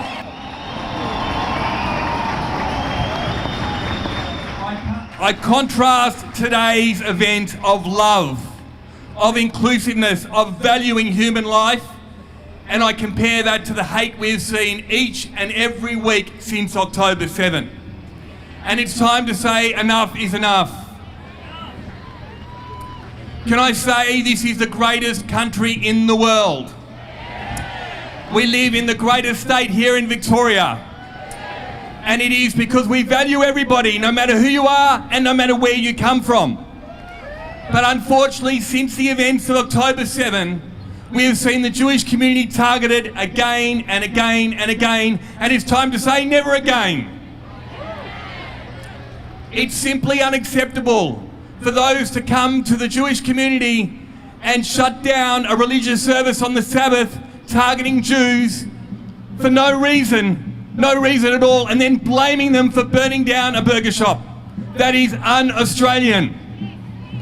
It is simply un-Australian to go and target Jewish businesses because they're owned by Jews. That is un-Australian.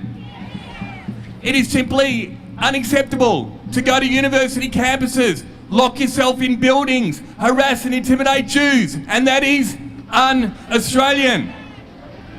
It's simply unacceptable that each and every week you take over our city, you take over your streets, you spew anti-Semitism and hate to everybody. You incite fear so the Jewish community can't come anywhere, and that is un-Australian.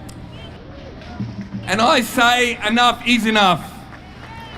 Everybody has a right of opinion and free speech, and we value that and we celebrate that. Discussion is good. We celebrate all life and human life. We respect that. But we never ever want to see a repeat of the Holocaust. The Jewish community have lived in fear for far too long, and that must stop today. And I say today is the day we draw the line in the sand. We say enough is enough. Stop the hate, mate. Never again. Thank you.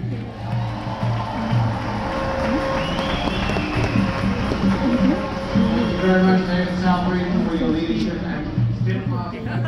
Fogging up, so I'm going to be filming this live streaming what the cops are doing just before they arrested another two protesters rather viciously, threw him to the ground. So anyway, I'm going to continue this here just so people can see what's going on while I wait for my camera to stop. Our parents came as refugees, so would you join the band in singing Advance Australia Fair? So far, the only violence that's taken place here. Cops have hit someone in the chest with a baton. They've terrorized a young girl who was all of like 9, arrested quite a few people, thrown a lot of people to the ground. And also they continue trying to intimidate protesters by just continuously pushing, going back and forward for no particular reason. Rich and rare in history's page, let every stage advance Australia fair in joyful strains, and let us sing advance Australia fair.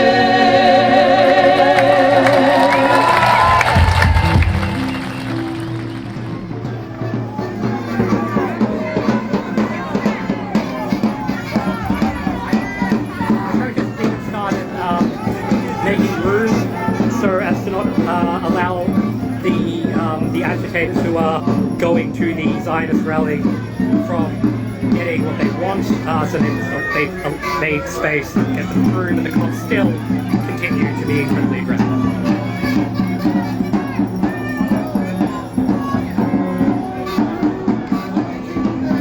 But I think the funniest thing... Oh wait, here we go. Oh, there we go.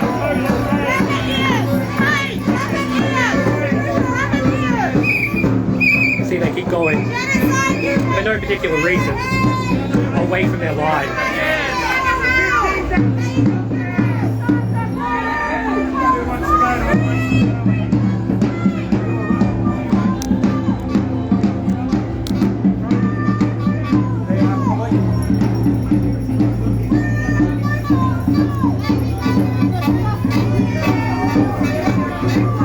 obviously, you know, they'll yell at them and everything. That's how it goes. Well, that guy's just a regular. Walking past. Here we go. Any second now, I bet you the cops are going to rush from behind me.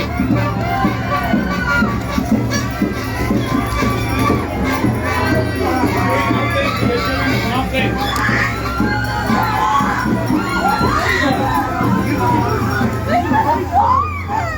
What's happening right now? As I said, cops.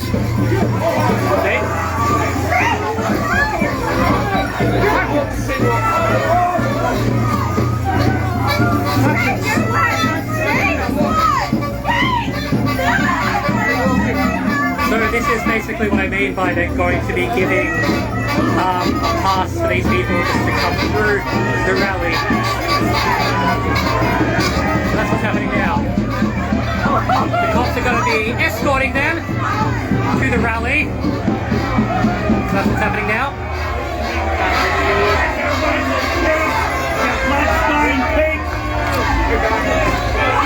And this cop just pushed someone. Hey, don't just slide through that, just film it. That's cool. Just film it. So the cops just shoved someone. And here we go. Sorry.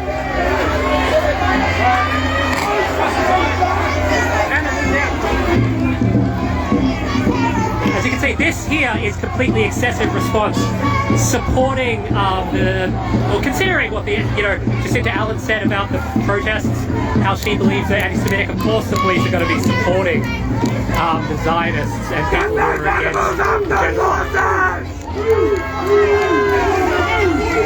But apparently it's totally okay to support a genocide, but to protest against it means that cops will do this. Yeah, exactly. Like, how dare they use horses like that? Horses should not be used in that way. They should not be put in dangerous situations where cops are like bashing the horses to get them to do what they want. And so then they can bash people. They shouldn't do that. That's absolutely.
They keep coming and just try to intimidate protesters. Let's have a look. They're doing it again.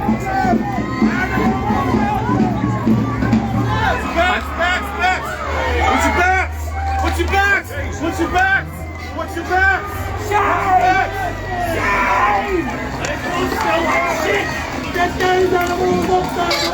The inclusionists, I wholeheartedly agree. There's the cops with their line again.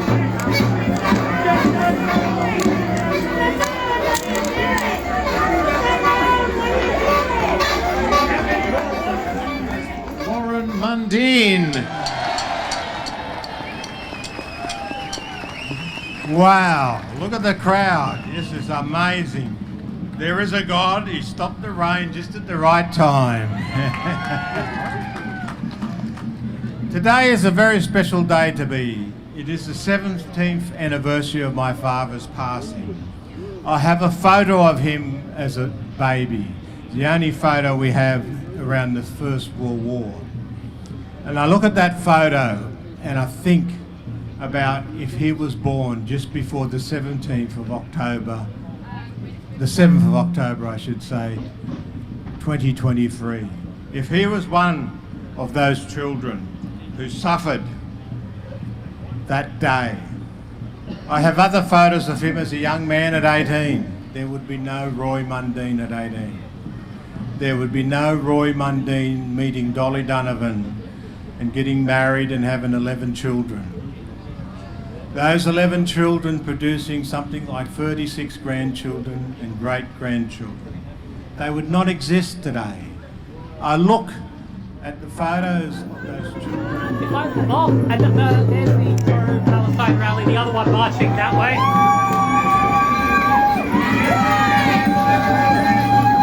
All the way down there. The weekly pro-Palestine Rally, it looks like they're marching up, I'm not sure. What? Are they coming up, or do you think they're just marching past? We'll never have those chances. And this is why I'm here today, because of the love that we want. We want peace in the Middle East.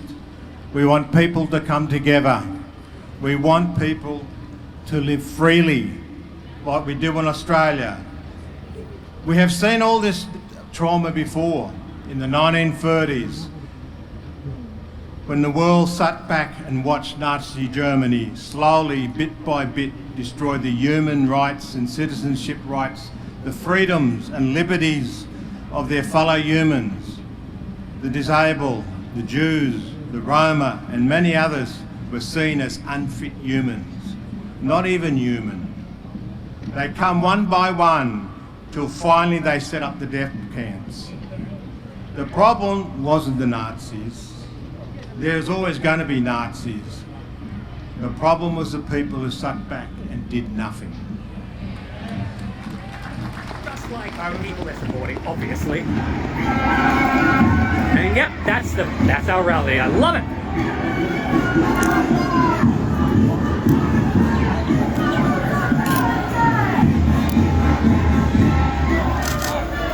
Oh yeah, I love it. Hey Matt, good to see you.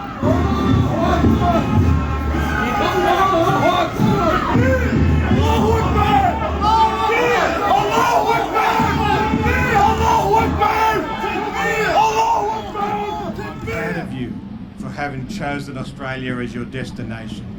We welcome you. We love you for the contributions that you have given to this nation. Cultural spirit, cultural spiritual life, economic prosperity, the list is endless. We will not let the savagery and the barbarians of the 7th of October to destroy our nation. We will show love, we will come together, and we will be, even to our friends down the road here, we will then show them love, and we will bring this nation together. Thank you. Thank you. Keep you informed.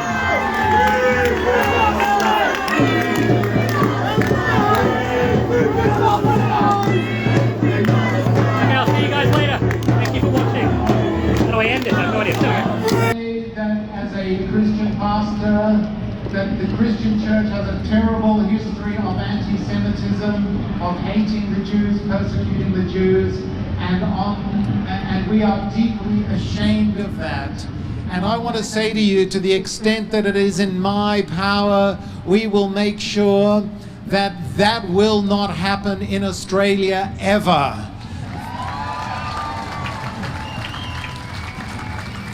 If they want to come for the Jew, they have to come through the Christian first.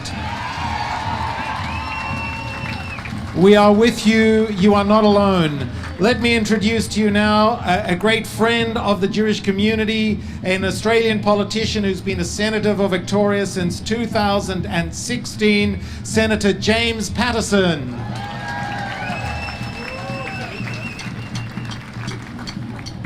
Mark, thank you so much, and thank you to all of you who are here today. Today's rally is not about conflict. Today's rally is not about the Middle East. It is a rally about Australia.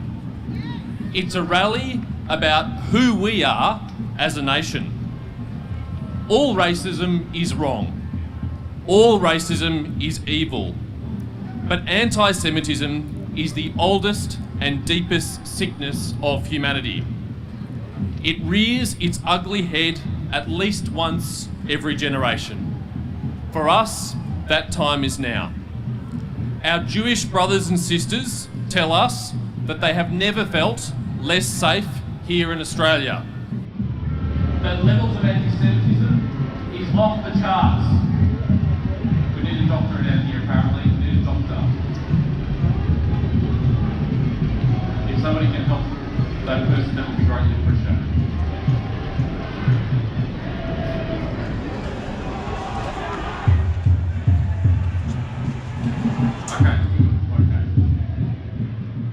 That levels of anti-Semitism are off the charts. But the Jewish community can't fight this alone. They need people of moral courage and moral clarity to stand with them. They need non-Jews, like me and many of you, to stand with them and support them.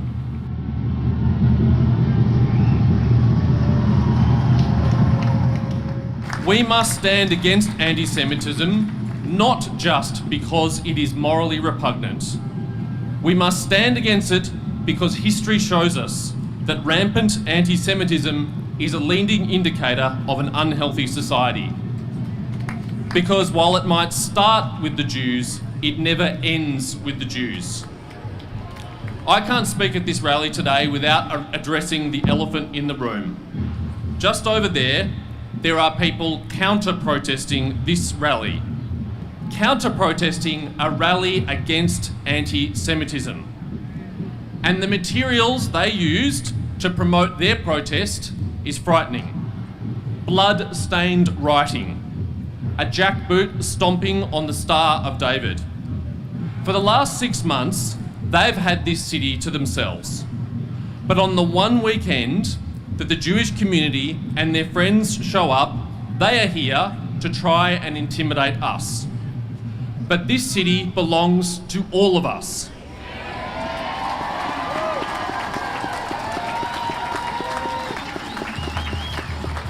We are not afraid. We will not be bullied. And the good news is they are an isolated fringe. They don't speak for Australia. In fact, just this week, the Senate voted on an overwhelming bipartisan basis to condemn their hateful rhetoric and slogans. The vast majority of Australians reject these extremists. Everyone here today stands proudly with the Jewish community and against their hate. And we will stand with you for as long as it takes to defeat it. Thank you. Thank you very much, James Paterson. We're going to sing again a song that declares that God is great. It's a song full of love and adoration. Now, I know some of us since October 7, and those of us like myself who's the child of a Holocaust survivor, I know some of us struggle to believe in God. We struggle to believe in the God of the Scriptures, a God who is loving and who is powerful. And if you're struggling at the moment, let us sing a blessing. May this song be sung vicariously for you. We stand with faith and we declare that God is great and good. So let us sing.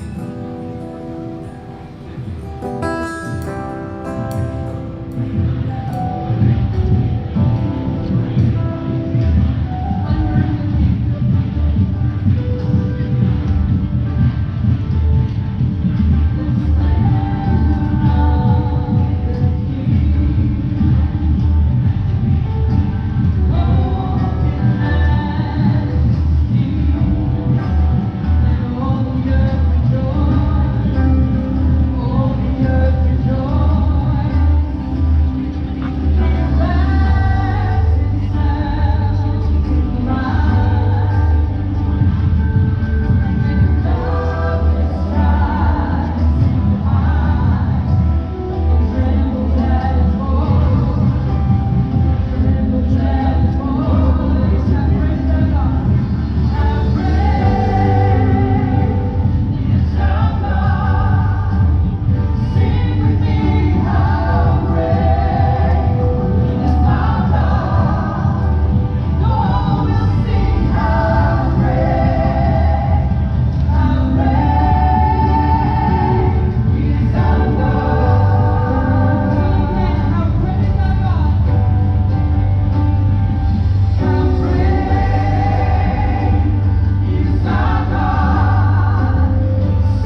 Jewish friend? Wonderful lady.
Education, please welcome Senator Sarah Henderson. Ladies and gentlemen, I am proud to stand on these steps at the seat of democracy in Victoria and say never again. Never again is now. The anti-Semitic hate and incitement and harassment and intimidation and discrimination must stop. Thank you to Mark for bringing us together to unite us, not to divide as is happening up the road there. On behalf of the coalition led by Peter Dutton and including my good friend Senator James Paterson, from whom you've just heard, we say our country deserves better. All Australians have a right to be safe in our own country. That includes Jewish Australians, in your businesses, your synagogues, in the community, in the street and online, when you walk to school or study at university. Just as we celebrate and respect Australians of all faiths, race or heritage, we honour Jewish Australians. The Star of David shines brightly in this country. As Shadow Minister for Education, I join with you in condemning the alarming rise in anti-Semitism in our schools and universities. The school strikes, the posters and chants and slogans of anti-Semitic hate and incitement, the activism and indoctrination in our classrooms, the encouragement of young children to chant terrorist slogans, the endorsement of the horrific actions of Hamas by teachers, and students, the classroom invasions, where those who don't support the activist cause are photographed like it was the 1930s. The protests, the occupation of buildings which breach university rules against intimidation and harassment, the failure to take disciplinary and police action against those responsible, the camps of hate which fuel anti-Semitism and embolden radical activists. Everyone has a right to be safe on a university campus. Yesterday, we saw terrible scenes of violence and incitement at the ALP State Conference. Police were called and the protesters were forced to leave. I say this to the Premier and the Prime Minister, we need to see the same response at our universities.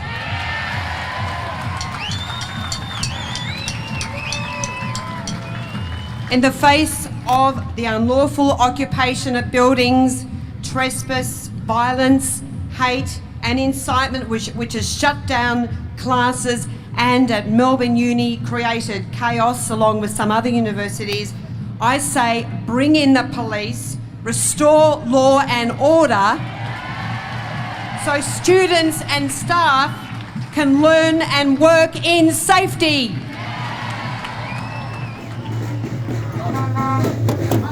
Everyone, take your coffee off! Take your coffee off! Brother, take your coffee off!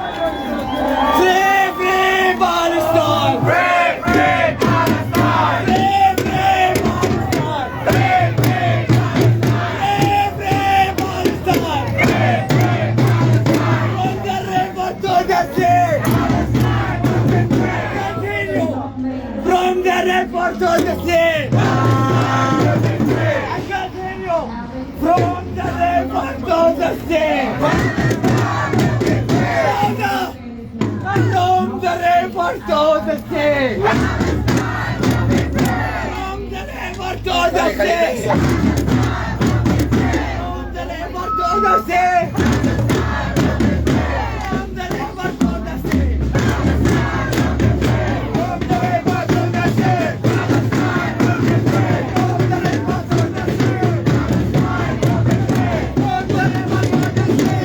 sea!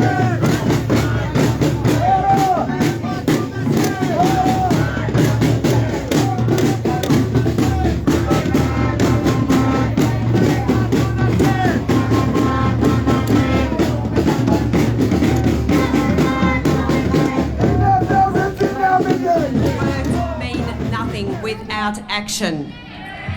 Universities must take disciplinary and police action against every single person who breaches university policies or the law without exception. Every university, and some are now doing it, but every university must end the encampments, the camps of hate, and regulate the time and place of protests.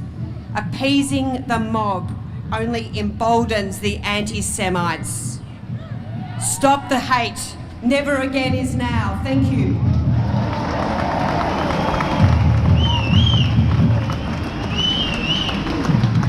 Well, thank you so very, very much, Sarah Henderson.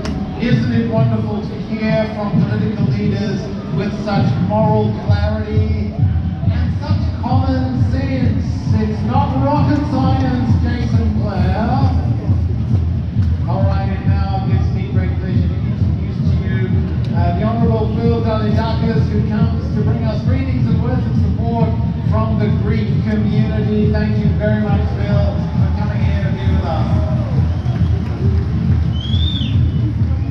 As Winston Churchill once said, no two communities have given more to the world than the Greeks and the Jews, and I happen to have both.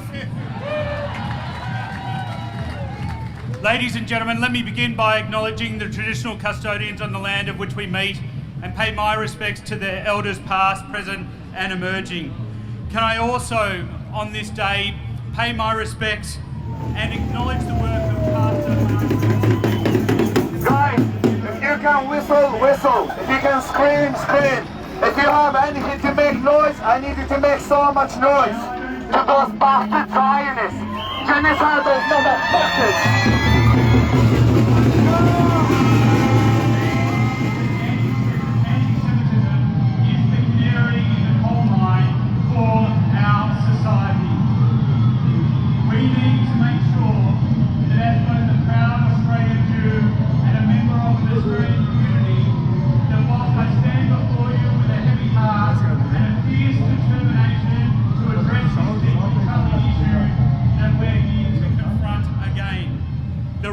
Of anti-Semitism here in Australia right now. This ancient hatred, which has led to untold suffering throughout history, is re-emerging in our communities, and it is our duty, each and every one of us, to confront it with all the passion and the urgency that it demands.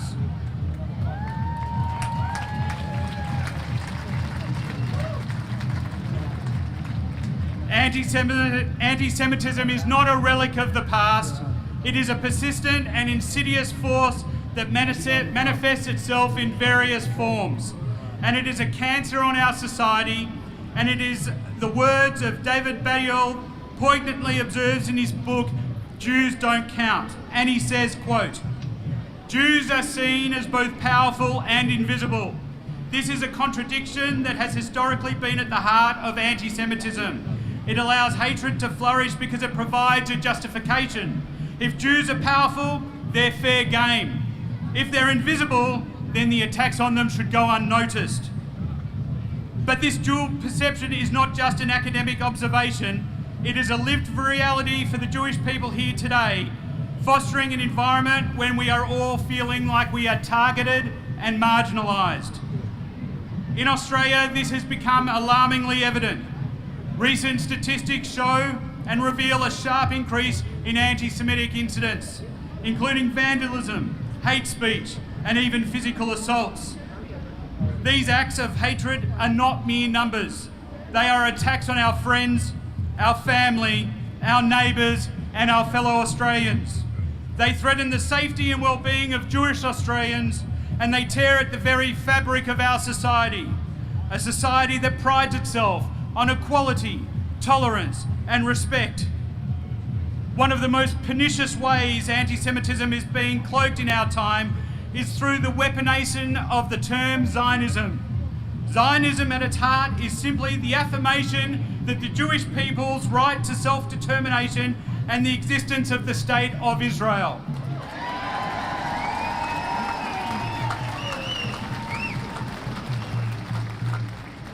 It is the belief that Jews, like any other people, deserve a homeland where they can live in safety and freedom. Ladies and gentlemen, we need another doctor about 30 metres in front of me. All right, I think we have it under control. Thank you, everybody. We were talking about Israel having a right to exist, and the term and the weaponisation of Zionism. However, anti-Semites have twisted this term to use it as a smokescreen to legitimise their bigotry. They claim I'm not anti-Jew, just anti-Zionist, as if opposing the right of Israel to exist is somehow separate from hostility towards Jews. This disingenuous argument falls apart under closer scrutiny. Denying Jews the right to a homeland while not questioning the existence of any other nation is inherently anti-Semitic. It singles out the Jewish state for unique condemnation and delegitimisation, revealing a deep-seated bias. Let us be very clear. Criticism of Israel, like criticism of any country, is valid and necessary in a democratic society. However, when such criticism crosses the line into denying Israel's right to exist or holding it to an impossible standard not applied to other nations, it becomes a mask for anti-Semitism. And this distinction is critical.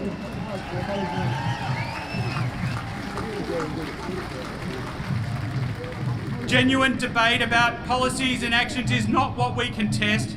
It is the underlying prejudice that denies a fundamental right to the Jewish people. We cannot and we must not remain silent in the face of this injustice. We must raise our voices loud and unwavering to call out anti-Semitism in any and all of its forms. We must recognise and challenge the falsehoods that seek to mask hatred with the guise of political critique. By shedding a light on these insidious tactics, we can begin to dismantle the rhetoric that fuels anti-Semitism. In conclusion, the dangers of anti-Semitism in Australia are real and present. As a society, we must stand united against all forms of bigotry. We must ensure that our Jewish communities feel safe, valued, and visible. By challenging the misuse of terms like Zionism and recognising the true nature of anti-Semitic rhetoric, we can protect the principles of justice and equality that define our nation. Let us commit to fight this fight with all of the passion and resolve that it requires.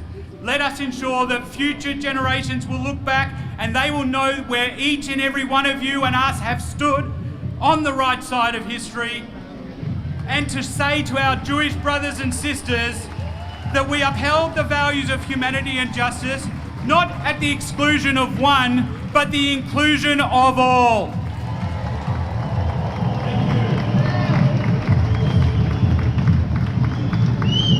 Well, thank you very much, Dalidakis. It is important to recognise this is not a partisan issue. And it is wonderful that we have representatives from the left and a lot from the centre-right of politics here.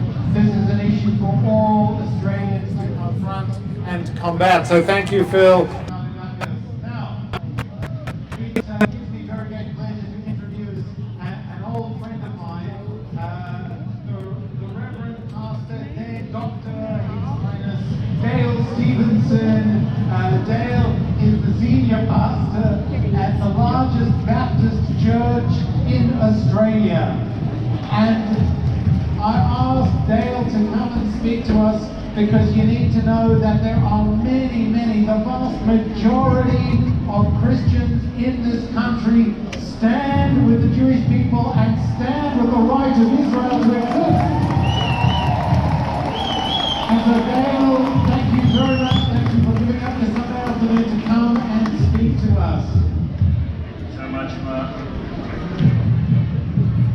My Saviour, Jesus, is Jewish.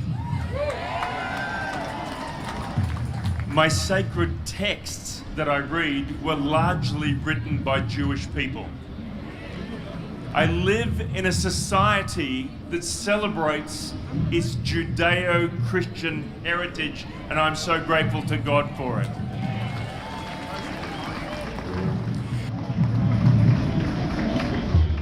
There is no place in a healthy Australian society for anti-Semitism. The cancer in our society is generated by the haters, by those who would want to speak against our societal values with regards to the value of all human life. And whether that hatred is generated politically, whether it's generated religiously, whether it's generated ideologically, it is still evil. To hate upon other people because of their birth is immoral. It is wrong. It's the antithesis of a healthy society.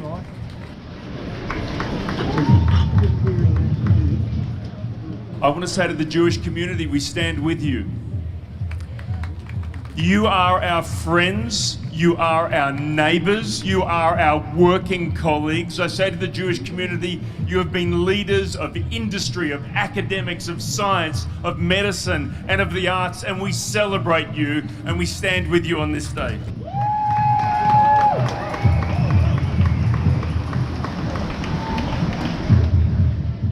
I just want to acknowledge what Mark said earlier, and I add my voice to it. to any Jewish person who has been hurt by a Christian voice historically or even in a contemporary way, and for the value it adds, I extend my sincerest apology to you. It's the antithesis of the Christian faith to spread hate.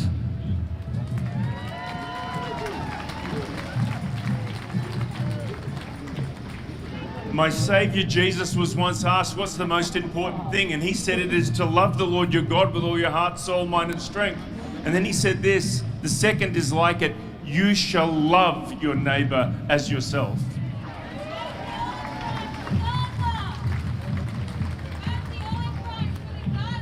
Jesus said, do unto others as you would have them do unto you. Indeed, he even said, love your enemies and pray for them.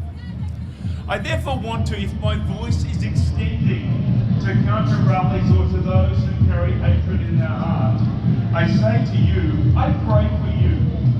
I want you to know that you also are loved.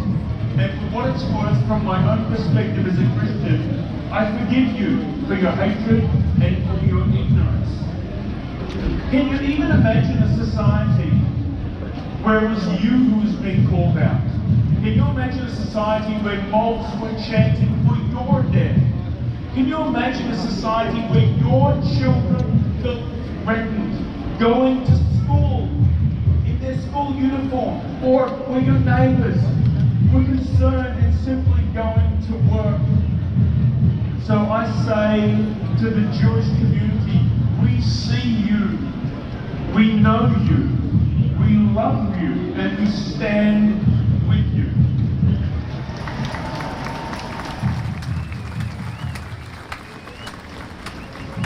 Therefore, I chose today to add my face and my voice and that small piece of influence that I carry to say that your safety and security are inextricably linked to my safety and security, and to the safety and security of the Australian society. Hina matov u'manayim shevet achim gam yachad. Behold how good and how pleasant it is when brothers, and can I say, and sisters, stand together in unity. God bless each and every one of you. Yeah. The band is going to lead us. We're going to sing a song that Pastor Dale has introduced for us. Hina matov.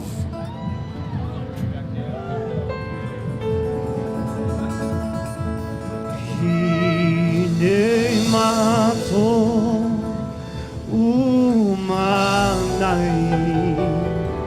shevet achim gam yachad. Hine matov u'manayim shevet achim gam yachad.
All right, well, as we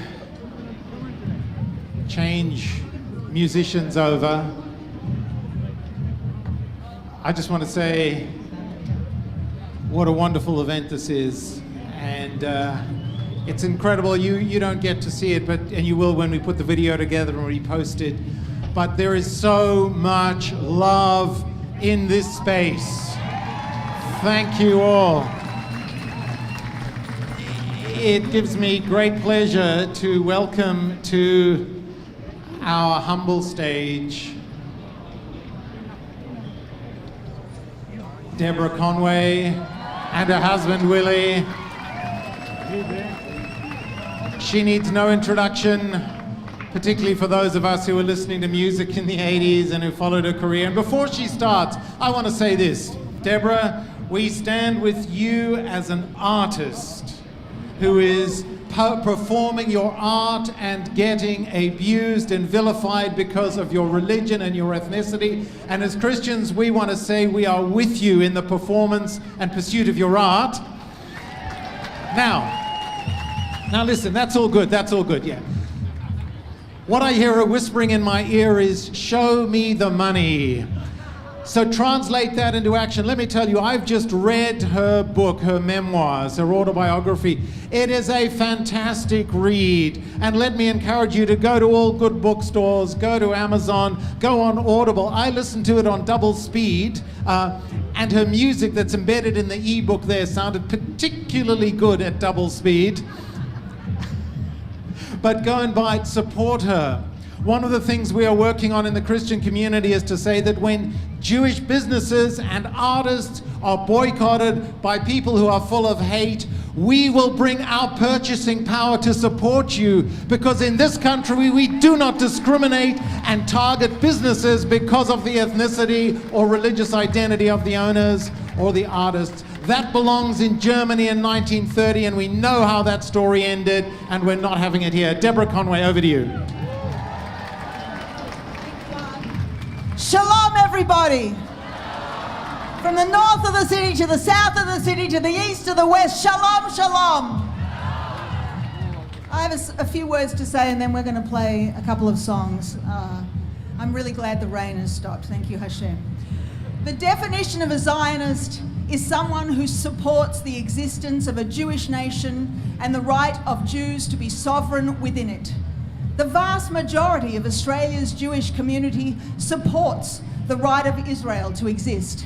Therefore, the vast majority of Australia's Jewish community are Zionists. Being a Zionist is not exclusive to Jews. Many people around the world count themselves as supporters of Israel's right to exist. They are all Zionists. I imagine most of you here have turned up because you too are Zionists. Thank you. We are always grateful for allies. Ultimately, we all know this is a fight between reason and extremism. I imagine most of you have turned up because, no, that's not right, sorry. Some in our broader Australian community and others across particular thought enclaves around the world have viciously twisted the word Zionist, have co-opted and redefined the word to conjure Nazi, fascist, someone who supports genocide, someone complicit in apartheid and ethnic cleansing, someone who deliberately supports starving or targeting civilians, someone who delights in oppressing and colonising the other. It is a cruel, relentless and deliberate campaign of lies to delegitimise the only Jewish state in the world. Taken to its logical conclusion, it is, in fact, genocidal. It is, at the very least, a call to arms for a state of perpetual war against Jew and, in consequence, against Arab too. If you have been persuaded that Jews, Israelis, Zionists fit any of the above descriptors, then sure, by any means necessary, Jews, Israelis, Zionists should be eradicated. That's what the Nazis thought too. I'd like to think to hope that from our lofty position in history of having noted the cataclysm of the Holocaust, we might check ourselves, check the facts. It's always more complex than the headlines. It is not only hope, of course, because we have Israel.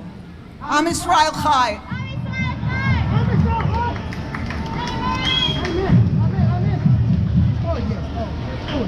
It's raining again?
Give a voice to all the mournful souls who search to be reborn tonight.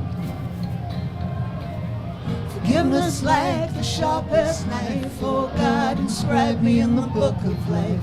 I've been hungry since before the dawn.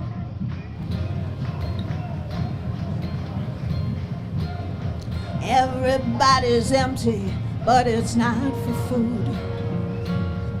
Everybody's praying here to be rescued. Examining our sins, it's hard not to conclude we're screwed. The world's in flames, these maddened days of black and white. No shades of gray to keep at bay the darkest night.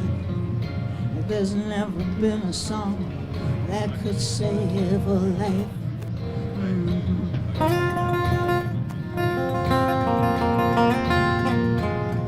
Blow the horn, give a voice to all the mournful souls who search to be reborn tonight. Forgiveness like the sharpest knife, oh God, inscribe me in the book of life. I've been hungry since before the dawn.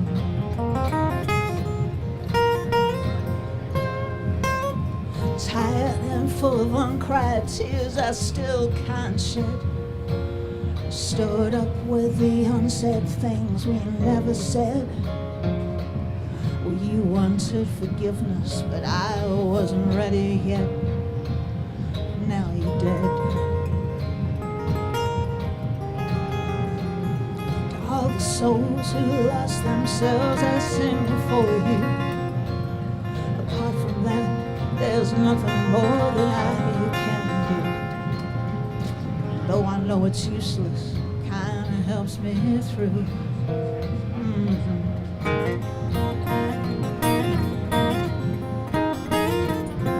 Blow the horn, give a voice to all the mournful souls who search to be reborn tonight.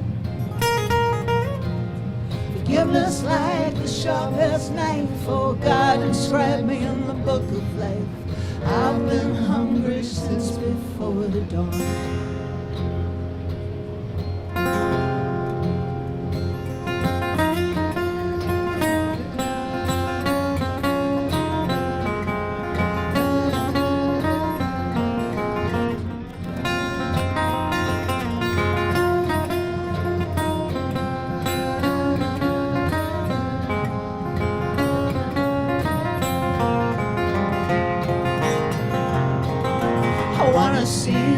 Children out in the world, grown into to women from little girls.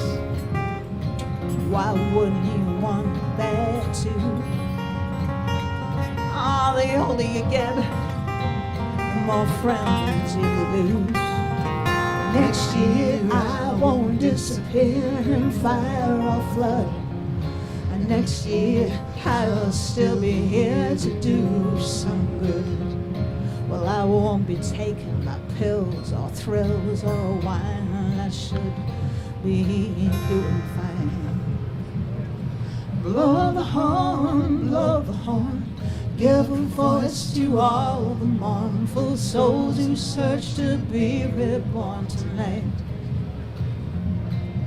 Forgiveness like the sharpest knife. Oh God, inscribe me in the book of life. I've been hungry since before the dawn. I've been hungry since before the dawn.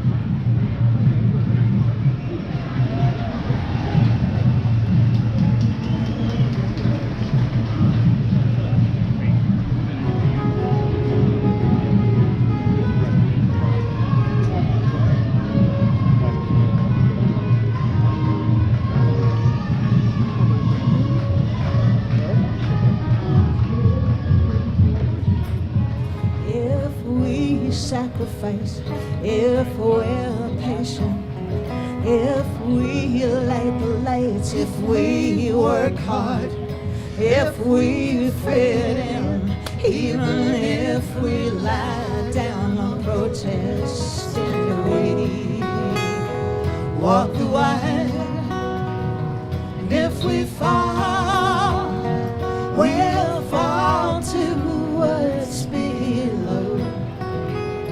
Take my hand so we don't stray at all. Let's walk the wire.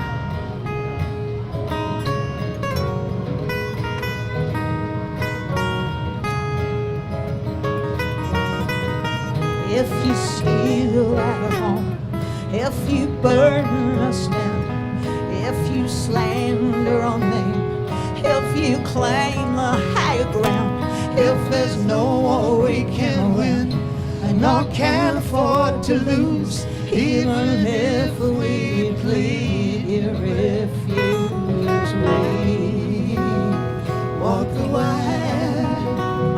And if we fall, we'll fall towards below. Take my hand so we don't stray at all. Let's walk the wire.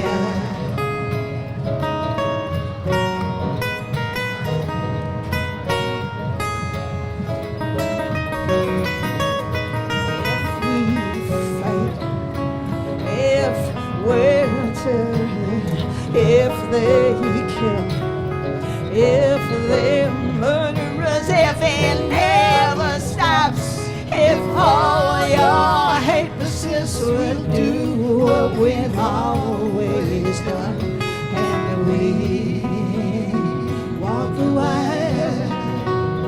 And if we fall, we'll fall towards below. Take my hand so we don't stray at all. Let's walk the wire.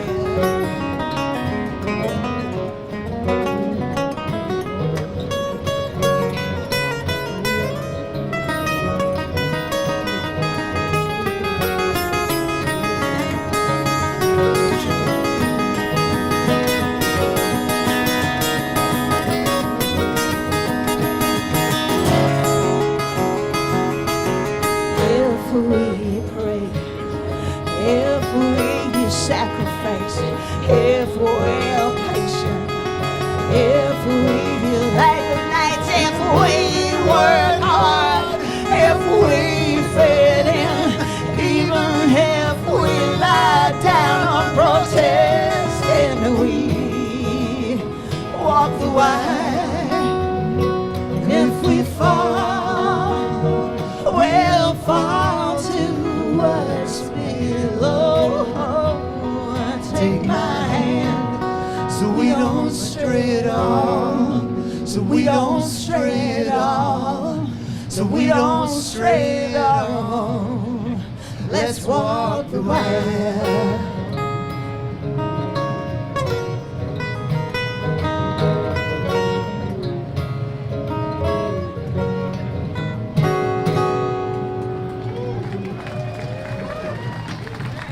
Thank you, everybody.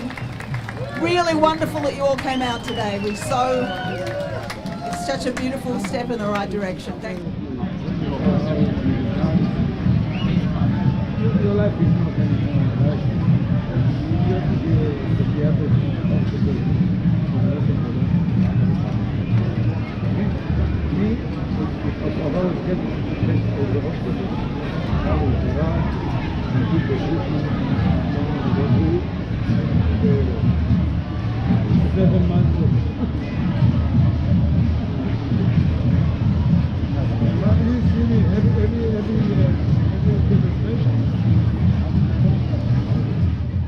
Well, thank you very much for that. It's wonderful, and don't worry, we have a special treat coming. The Am Yisrael Chai is coming, and we're going to end with that. It's going to be a party, just singing that Israel lives, which is going to be wonderful. Right now, let me introduce to you another Christian leader from the state of Victoria, the state director of the Australian Christian Lobby, who have the ACL since October 7 has been absolutely steadfast in trying to mobilize the Christian community to stand with Israel, to stand against anti-Semitism, and to stand with the Jewish community of Australia. So please welcome Jasmine Ewan, State Director of the Australian Christian Lobby. Thank you, Jasmine.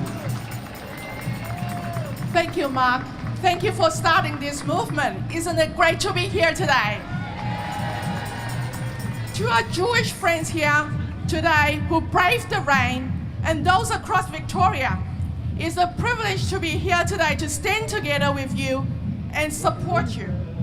I have to say I feel your pain and anguish, fear and confusion since October 7.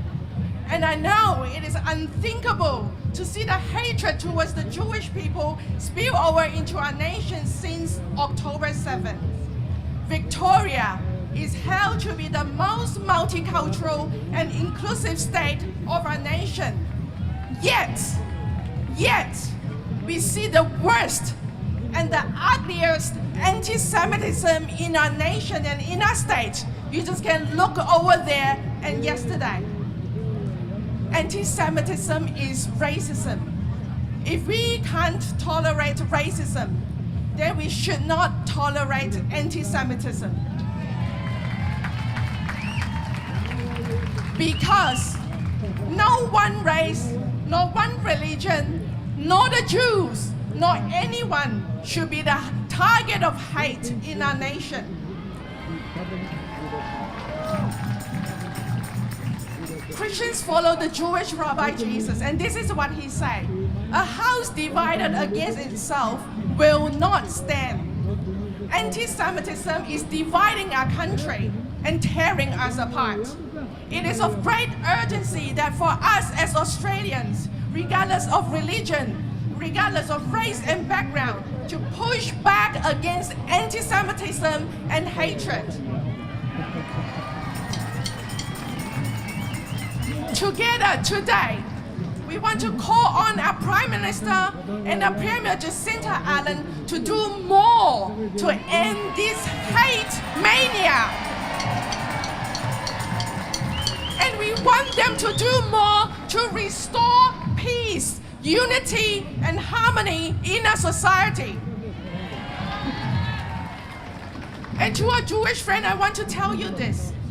The Christian community loves you and cares about you. Jesus called the Christians to love our neighbors as ourselves. But to our Jewish friends, you are more than neighbors for us. Because we share the same root, we worship the same Creator God, and we share the foundation laid out by Abraham, Isaac, and Jacob. And half of our Christian Bibles come from the Jewish faith. So allow us to call you brothers and sisters from today's onwards. because there are no more important time than now for Christians and Jews to stand together in support of each other. And I want to read you this scripture from Isaiah. God said to Israel, "Can a mother forget the baby at her breast and have no compassion on the child she has born? Though she may forget, I will not forget you. I have engraved you on the palms of my hands." The God of Israel, the maker of heaven and earth, will never leave you nor forsake you. You might feel being rejected, abandoned, discriminated against, and confused. But God is with you and He is on your side. God is watching you and protecting you. As for us Christians, we will stand with you and journey with you, pray for you and support you until the very end. And remember that you are not alone in this. May the Lord bless you and keep you. Thank you very much, Jasmine, speaking for the Christian community of Victoria. Now, it gives me great pleasure to introduce Rakesh Razaida, Director and Public Officer of the Vedic community, here to bring greetings and words of support from the Indian community of Victoria. A big namaste to all. I'm here to say never again now, and thank Mark, you all who are braving the rain, and my community who have come to support you. We have too much in common. We are fighting for our existence. Like you, Bharat, that is India, is also surrounded by such people. We have to fight terrorism day in, day out. So I will not take much of your word and will request entire community, multicultural community, to be united to support you in your good cause. Violence against humanity is a crime and we hate that. We don't support that. Thank you and namaste. Thank you so much.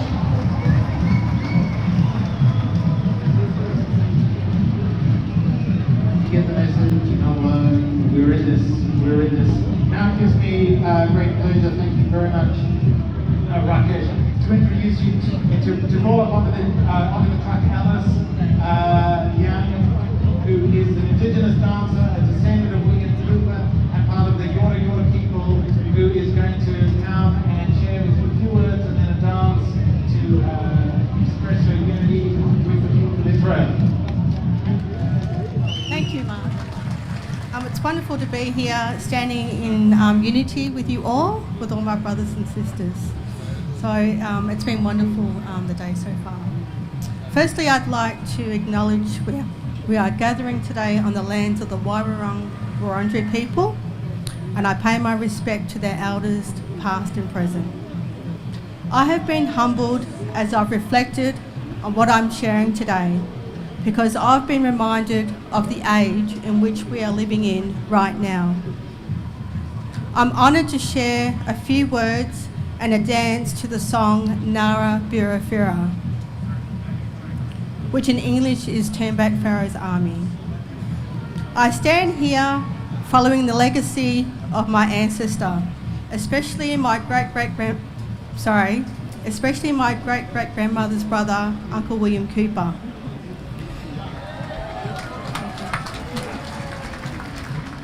In 1938, he compassionately led a march to the German consulate in Melbourne to protest against the mistreatment of the Jewish community during Kristallnacht. He stood against anti-Semitism, as I do today. Seeking understanding, I looked up anti-Semitism and sought the Lord's guidance for today's gathering. The Lord gave me the word dispensation, which means the divine ordering of the world. In the Bible, there are 7 dispensations. They are innocence, conscience, human government, promise, law, grace, and the millennial kingdom. We are in the dispensation of grace, where we are called to love one another as Jesus loved us. The song I'm dancing to, Nara Birafera, was translated into Yorta Yorta by my Auntie Teresa Clements and my great-great-grandfather Thomas Shadrach James. The song was sung by the Fish Jubilee Singers who visited Malogan Mission in 1885.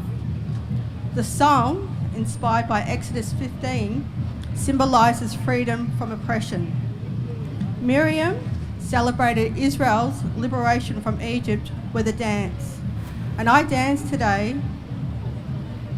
in hope, through grace and truth, to see the liberation from all oppression for the Jewish community, for my people, and for all oppressed in Australia and beyond.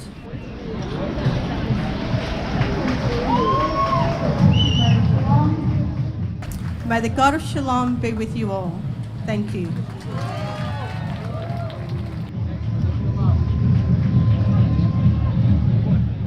Sorry, can I ask you to join me in the dance? So can I ask you to start swaying side to side? Because you're representing the water in this song that symbolises freedom. When I hit the tambourine, can you please clap your hands to show that you want to see the end of hate in this country? And at the end, when I raise my arms in the air, can you please raise your arms in the air with me to show that we stand together for love? Thank you.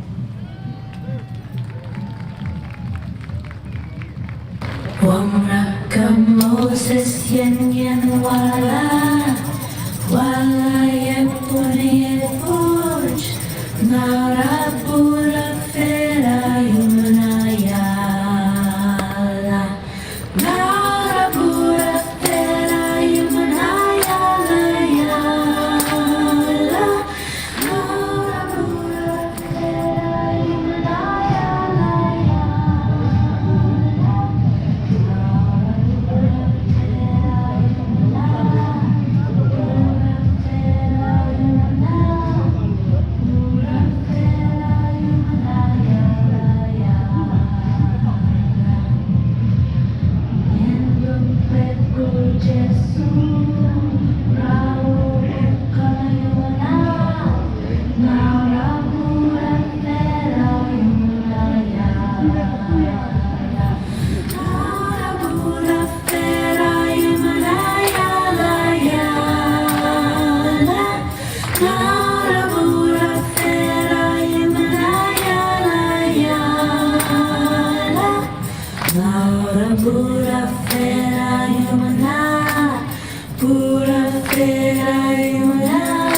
So many of the people of Iran stand against the regime and stand with Israel. Thank you so very much.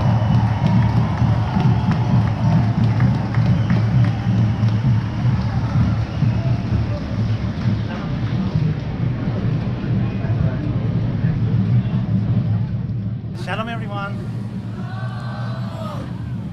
And from Iran, Durud.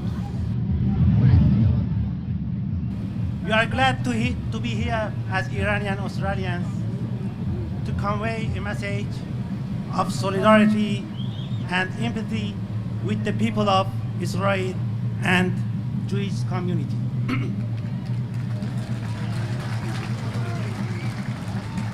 We stand here because, like you, we have tasted the bitter fruit of terrorism and witnessed its continuation in our homeland, Iran.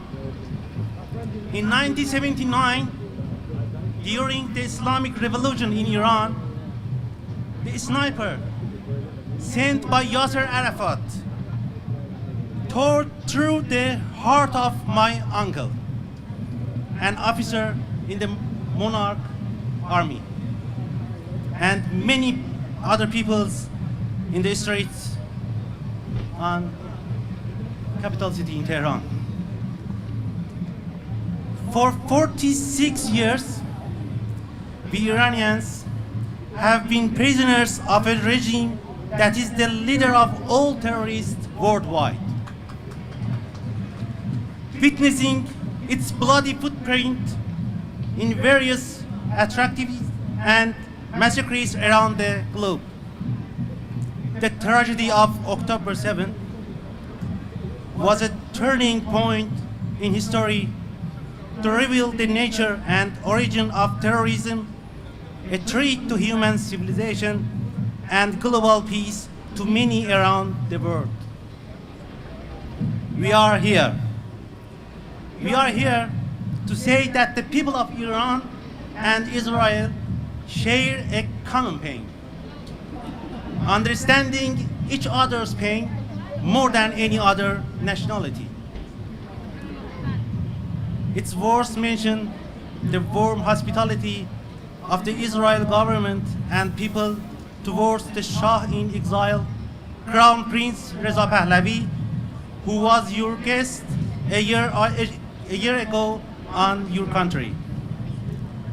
We believe that with the overthrow of the Islamic Republic regime in Iran, the return of our King Reza Shah II, and the establishment of the Cyrus covenant between Iran and Israel, as emphasized by him, peace, stability, and security will return to the Middle East and even the world. With the hope from the attacks of terrorists such as Hamas, Hezbollah, Islamic Jihad, and others, and we will wish for the salvation of the people of Iran from the grip of the dictatorial and terrorist nurturing regime of the Islamic Republic. Let's never forget that together. Let's never forget that together we are powerful. Undoubtedly, light will prevail over darkness. Long live Israel, long live Iran.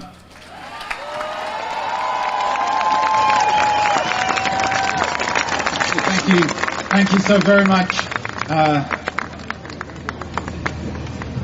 We wait in eager anticipation for the day when the head of the snake is cut off in the Middle East and peace can reign. And we call on the Australian government and all Western democracies to legislate the IRGC as a terrorist organisation and treat them as such, because that is what they are.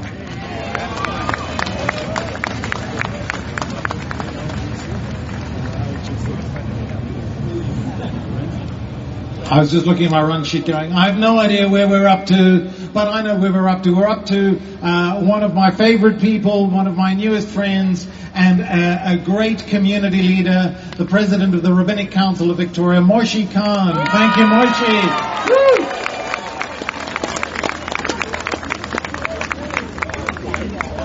Woo! My dear friends, I want to take this opportunity on behalf of the Jewish community, not just in Melbourne, not just in Victoria, not just in Australia, but worldwide, to say thank you to the decent, upstanding, incredible Australians that are standing with us here today.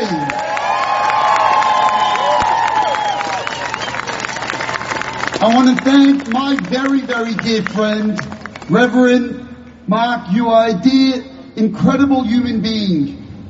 You are inspiration to all of us what it means to be decent. You are incredible inspiration to every one of us what it means to never be silent when other people are intimidating your brothers and your sisters. Thank you. I want to thank the Victoria Police who have come here to keep Victoria safe. Thank you for your service.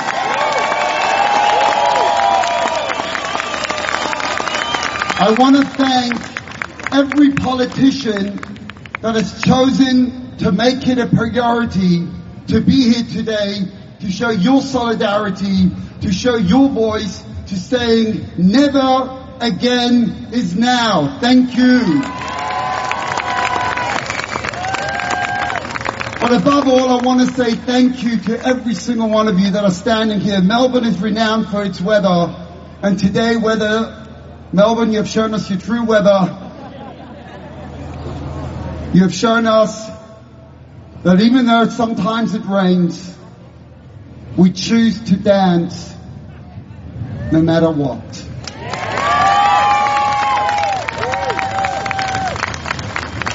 I want to give a message of love to every Australian, but I also want to give a message to my brothers and sisters who perhaps over the last couple of months have felt somewhat timid, have felt somehow scared, intimidated, and perhaps lost the courage to walk through the streets of our great country and of our great cities, and specifically the city of Melbourne. That today I stand here deliberately wearing a hat, not accidental. I stand here today deliberately got my tzitzit. We stand tall, we stand strong, we stand proud.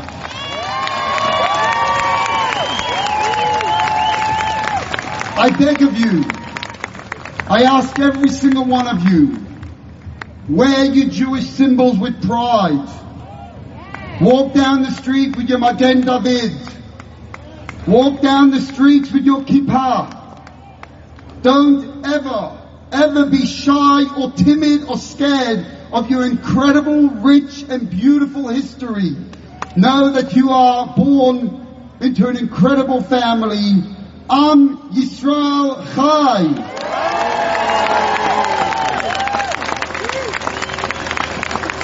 I was asked to conclude to offer a prayer, and as a Kohen, a Jewish priest, I want to conclude by offering the prayer that we sang in the temple, and please God, we'll be singing again very shortly again, united in Yerushalayim, in Jerusalem, our capital city.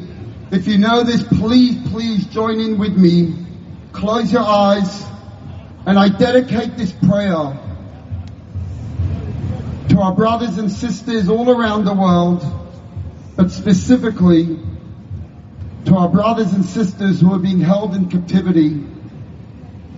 We ask God to look after them, to bring them home safe.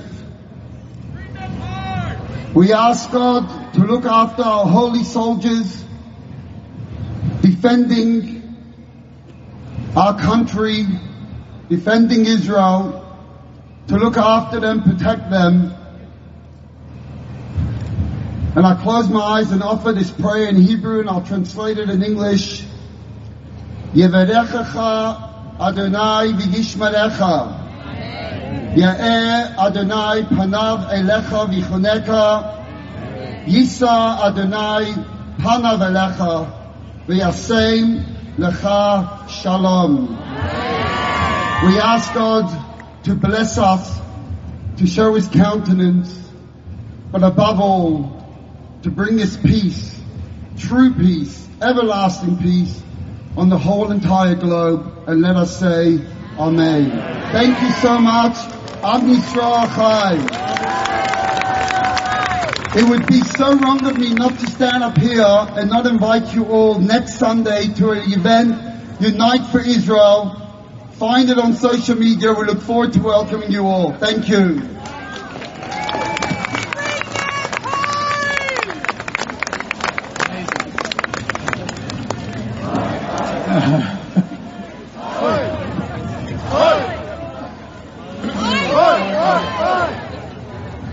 Well, now let me introduce on behalf of the JCCV, the Deputy President, Hayley Southwick. Thank you, Hayley.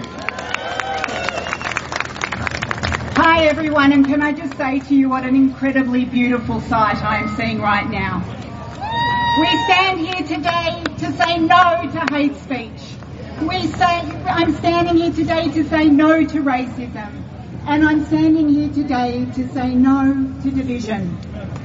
Anti-Semitism, anti-Jewish hate is not a Jewish problem. It is a Victorian problem. It is a human problem. So many of us, Jewish and non-Jewish, have chosen Victoria to be our home because it has been a safe haven. I am the granddaughter of Holocaust survivors who survived Auschwitz, and they came to Victoria after the war for a peaceful life, to be able to live in a peaceful, tolerant and multicultural society where they could be proud Jews. Now look what's happening. It absolutely breaks my heart.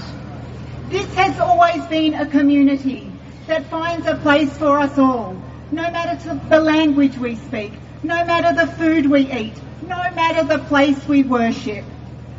I also acknowledge the First Nations communities who are the custodians of this place we have come to know as home. But our safe haven of Victoria cannot be taken for granted. It is fragile and we must protect it. Thank you so much for coming here today to say no to anti-Semitism. It means so much to the Jewish community who I am here representing today. It means so much to us that so many of our allies and friends have come into the city on a Sunday to stand with us. We know that you, your family, your communities are just as have as much disgust at the growing level of hate speech as we do. You have our backs, and it is an amazing feeling to know that.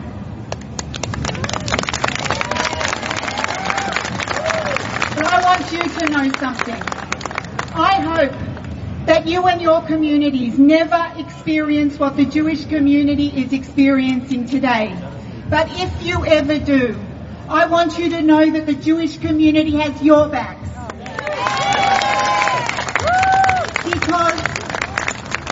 Because as together we are so much stronger.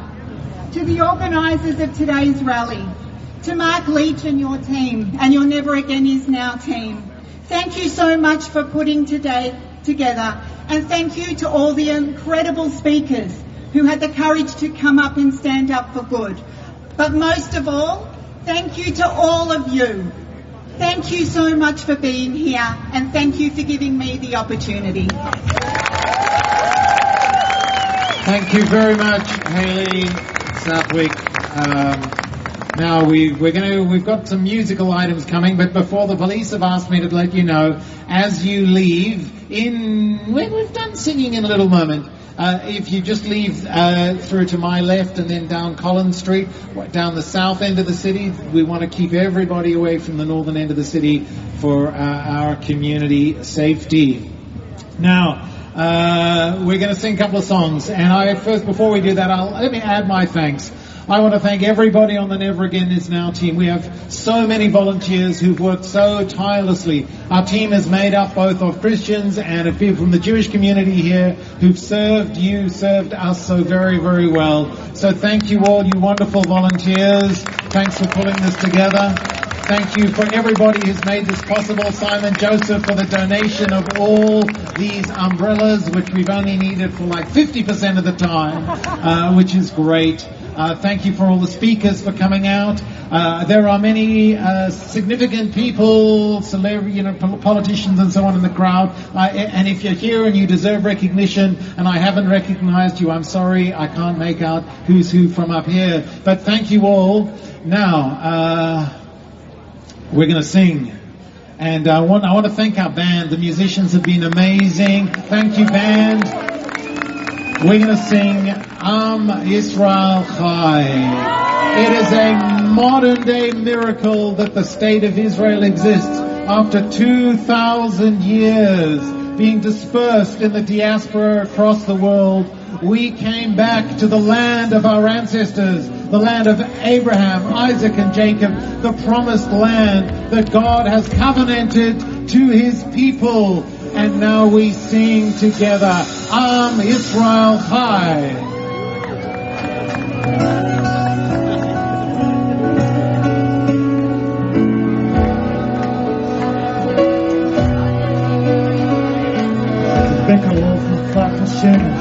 את הימים יפים האלה, הלב נלחם בדאגות.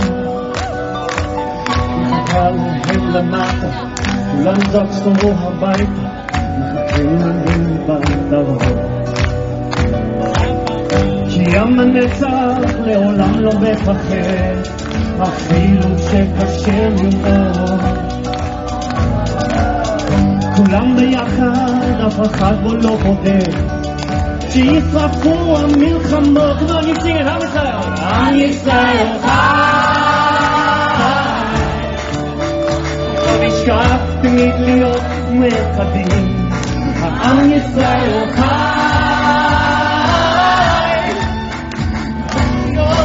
להיות גם בשעות הכי קשות. הקדוש ברוך הוא שומר עלינו, מי יכול עלינו? כי אין לנו עוד מדינה, תעשה שלום בינינו, שמור על ילדינו, כי לא אתה אמונה.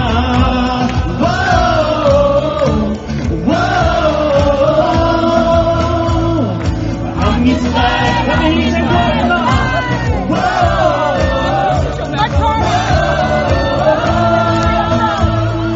עם ישראל חי. רצים נחלתנו, לא תיפול כרפחינו, מסביב ברזל של חרבות. ויונה תתפוס כנפיים, התקווה בת שנות 2000. עוד נצא לשיר ברחבות. Who is dancing in the streets? Come on. כי עם לנצח לעולם לא מפחד, אפילו שקשה לי. Let me hear you sing it. לעולם לא מפחד, של דמעות. עם ישראל חי, אם לא נשכח תמיד להיות מאוחדים. עם ישראל חי, ולהיות בירידות גם בשעות הכי קשות. הקדוש ברוך הוא שומר עלינו, מי יכול עלינו? כי אין לנו עוד מדינה, תעשה שלום בינינו, שמור על ילדינו, כי לא אתה אמונה. הקדוש ברוך הוא שומר עלינו, אז מי יכול עלינו? כי אין לנו עוד מדינה, תעשה שלום בינינו, שמור על ילדינו, כי לא אתה אמונה.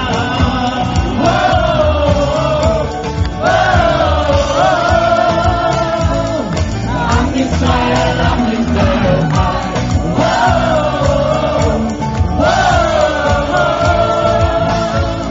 עם ישראל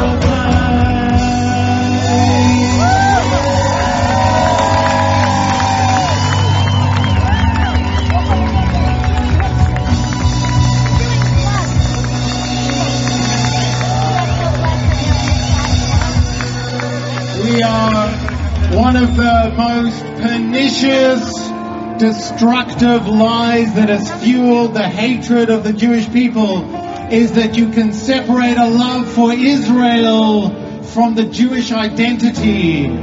You cannot. You will not. We will not allow it.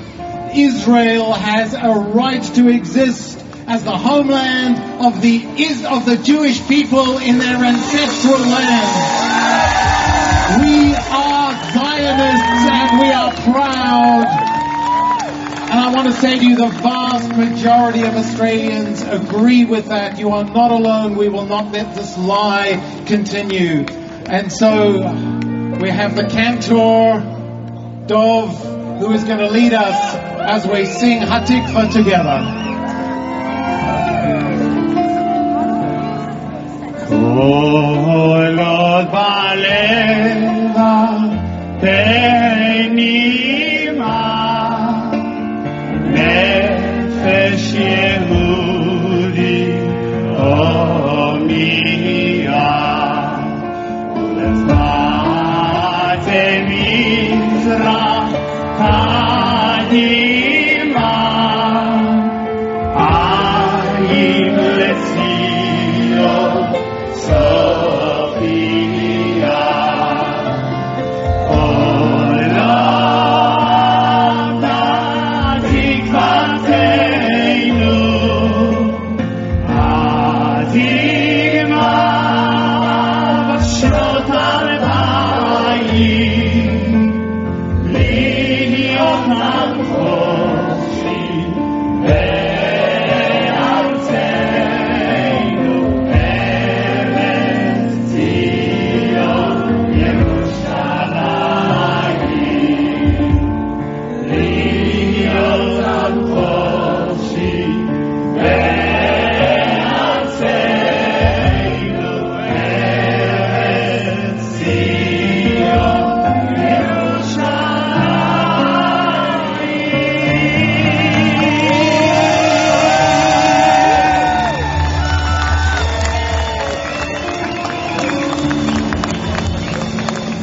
Well, may God bless you, and may He keep you, and may He make His face to shine upon you and give you His shalom now and always. We are so grateful that you've come along. May you go into this beautiful world that God has given us and shine His light and bring His love. God bless you all. Thank you for coming. Exit this way, down the way. Keep safe.